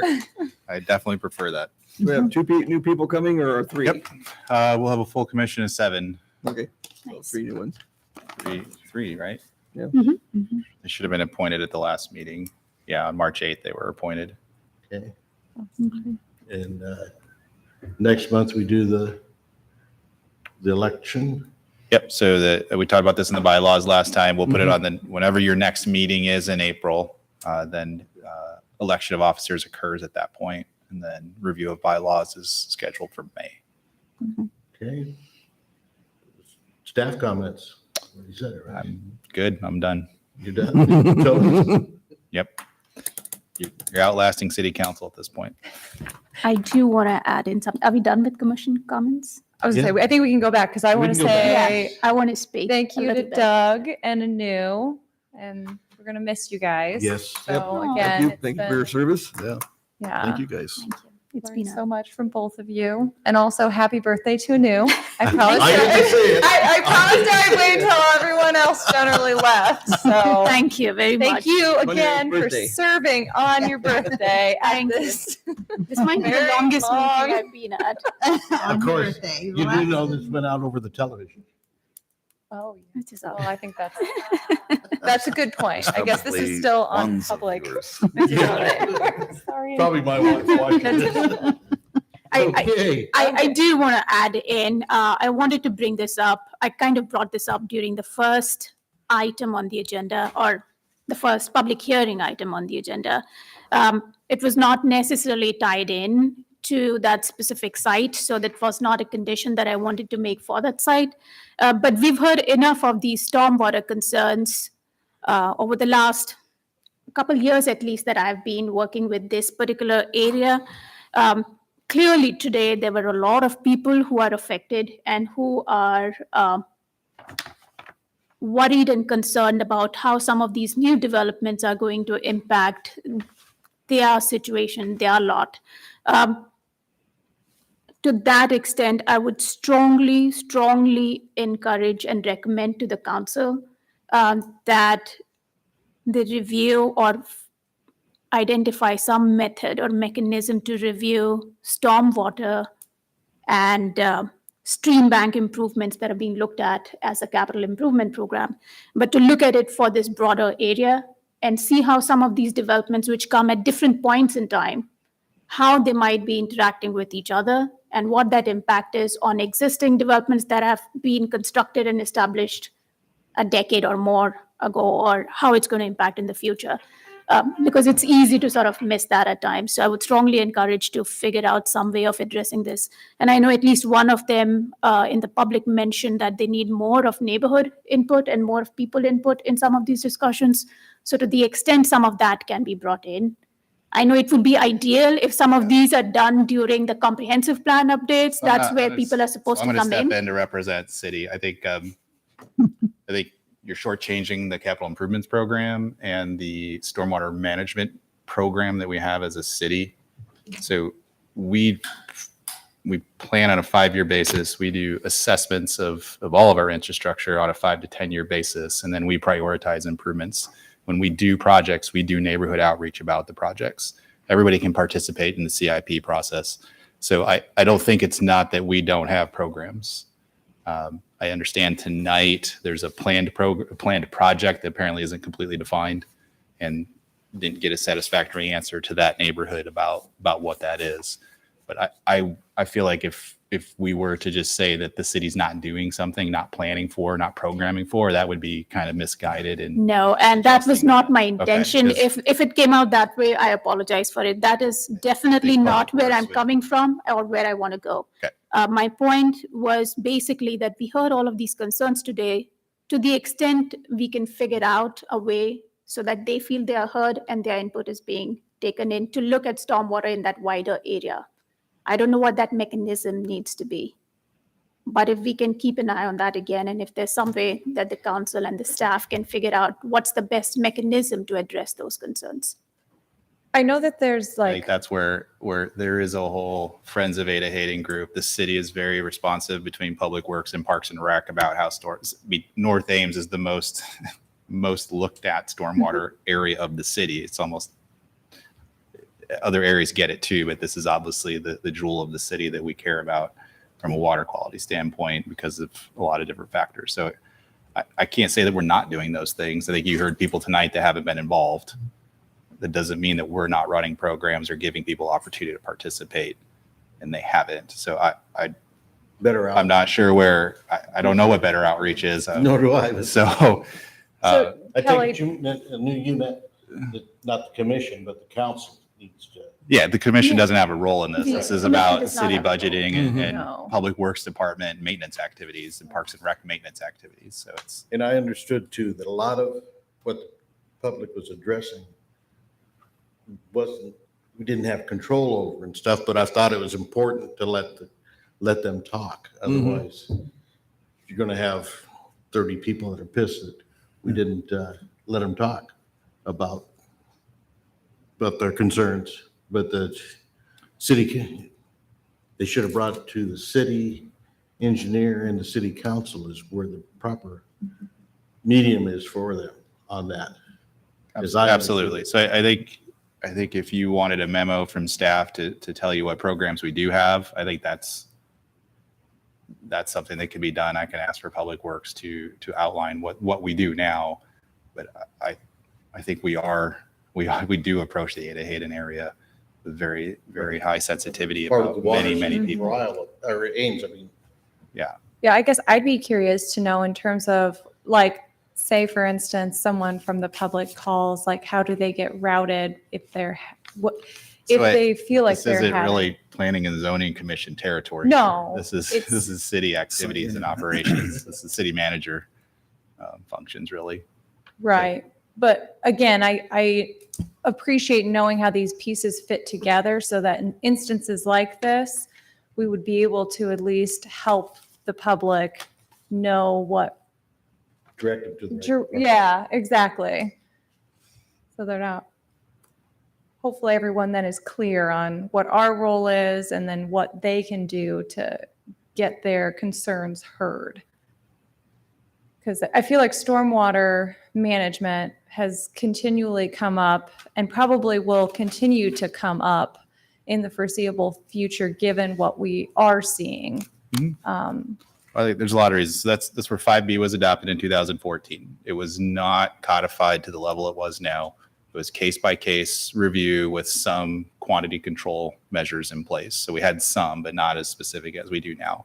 But clearly you get people that had projects from the 90s and 80s that lived through the first effort to not pipe things and just shoot it off the site as fast as possible. They're coming to meetings saying this didn't work here very well. Well, we know that. That's why we've been better ordinances since then. That's why we have responsibilities. And the city has chosen to not take over full management of detention facilities. It's said that the general public isn't going to foot that bill. Development's going to foot that bill for the most part. So again, that's a choice that city council made in adoption of 5B. Absolutely, this is going to be the most common topic you get. no one called us to ask to look at the stormwater management plan. No one really said they ever even looked at the grading plan tonight. So a lot of comments come back as, I know there's a meeting, I need to come say what I want to say. And I'm not saying that they don't have valid concerns with that channel. They absolutely do. But how much do you look into what is available to understand what's there So and next time, correspond with something like staff? the next meeting that includes stuff like this, do we need to have the city engineer or stormwater person here? I didn't feel like making that request. It would be their choice whether to send staff to this meeting. They're available at the city council meetings because they're already there for other public works items. So typically Tracy's not at every city council meeting, but she's at a lot of city council meetings. So if we know there's an outstanding issue, then we would request public works to be present. For where I thought Auburn Trail was at tonight, I didn't think we needed to have that person here because again, it was about a CIP Obviously, project. you need to be here, though. But it was about a CIP project. It That wasn't about issue was Auburn going to be Trail. there whether this project happened or not. I mean, Correct. So that's why I didn't ask for that personnel to be present tonight because no one had a problem with what was in the project. It was about what's happening offsite for an unrelated city project. Well, and like was said in the staff report, no one had provided any written comment. That's not always fair either. They get noticed like 5 days before the meeting, Okay. so that the odds of you having contacted us by the time we write the report's pretty low. Okay. Good to- Sometimes, good to know. but in this case, during rezoning, you had input. Right, Right. yeah. So we wanted it, we did put that and we reminded you this is coming, right? We expected people to be here. Right. This group and a different group both responded during the rezoning, and you only got really one group here tonight. So bigger than I thought it was going to be tonight. I thought there'd be more with Hayden's Preserve as well. So absolutely, you're going to get stormwater comments every single time we have a large subdivision. It's the most obvious issue that people can really think they understand and relate to because it's either in their development or they can see water or they've seen a flood event in Ames. And how that all works is really new to most people. So it's not going to go away. We're going to see it every time. Yep. Wonderful. well, I'll just say, we moved into the new bank on the corner of Duff and that was 2.5 acres of asphalt for 50 years. We added green space and Where's the bank at? corner of Duff and South 16th. Okay. Benson Motors. Benson Motors. Yep. That and the requirements, city code, stormwater retention, the requirement was to put an underground detention pond. 260,000 is what it added to the project. So So it's like that retention that they have down in Des Moines. That's all underground. Yes, you have choices of how to meet it in a case where you don't have extra land underground. Wheatsfield's an example. Their parking lot is underground detention. So if you have extra land, you put in a pond, it's cheaper. If you don't, then you got to go underground. and it's not cheaper. It's not. It's not preferred. It's the third choice of all the choices is to go underground for everybody. For the last choice. I don't know what the fourth choice is. Not doing it at all and just walking to a different, no. Sell it for wetlands credits. Okay. Any other comments or anything? Then Yeah, but my point on that is, developers can get a bad rap on various social media sites. The greedy developers. Well, it's there's not a lot of margin left sometimes after everything's said and done, and there's a ton of risk. So they deserve to make a little bit of money to incur that risk. It's my opinion.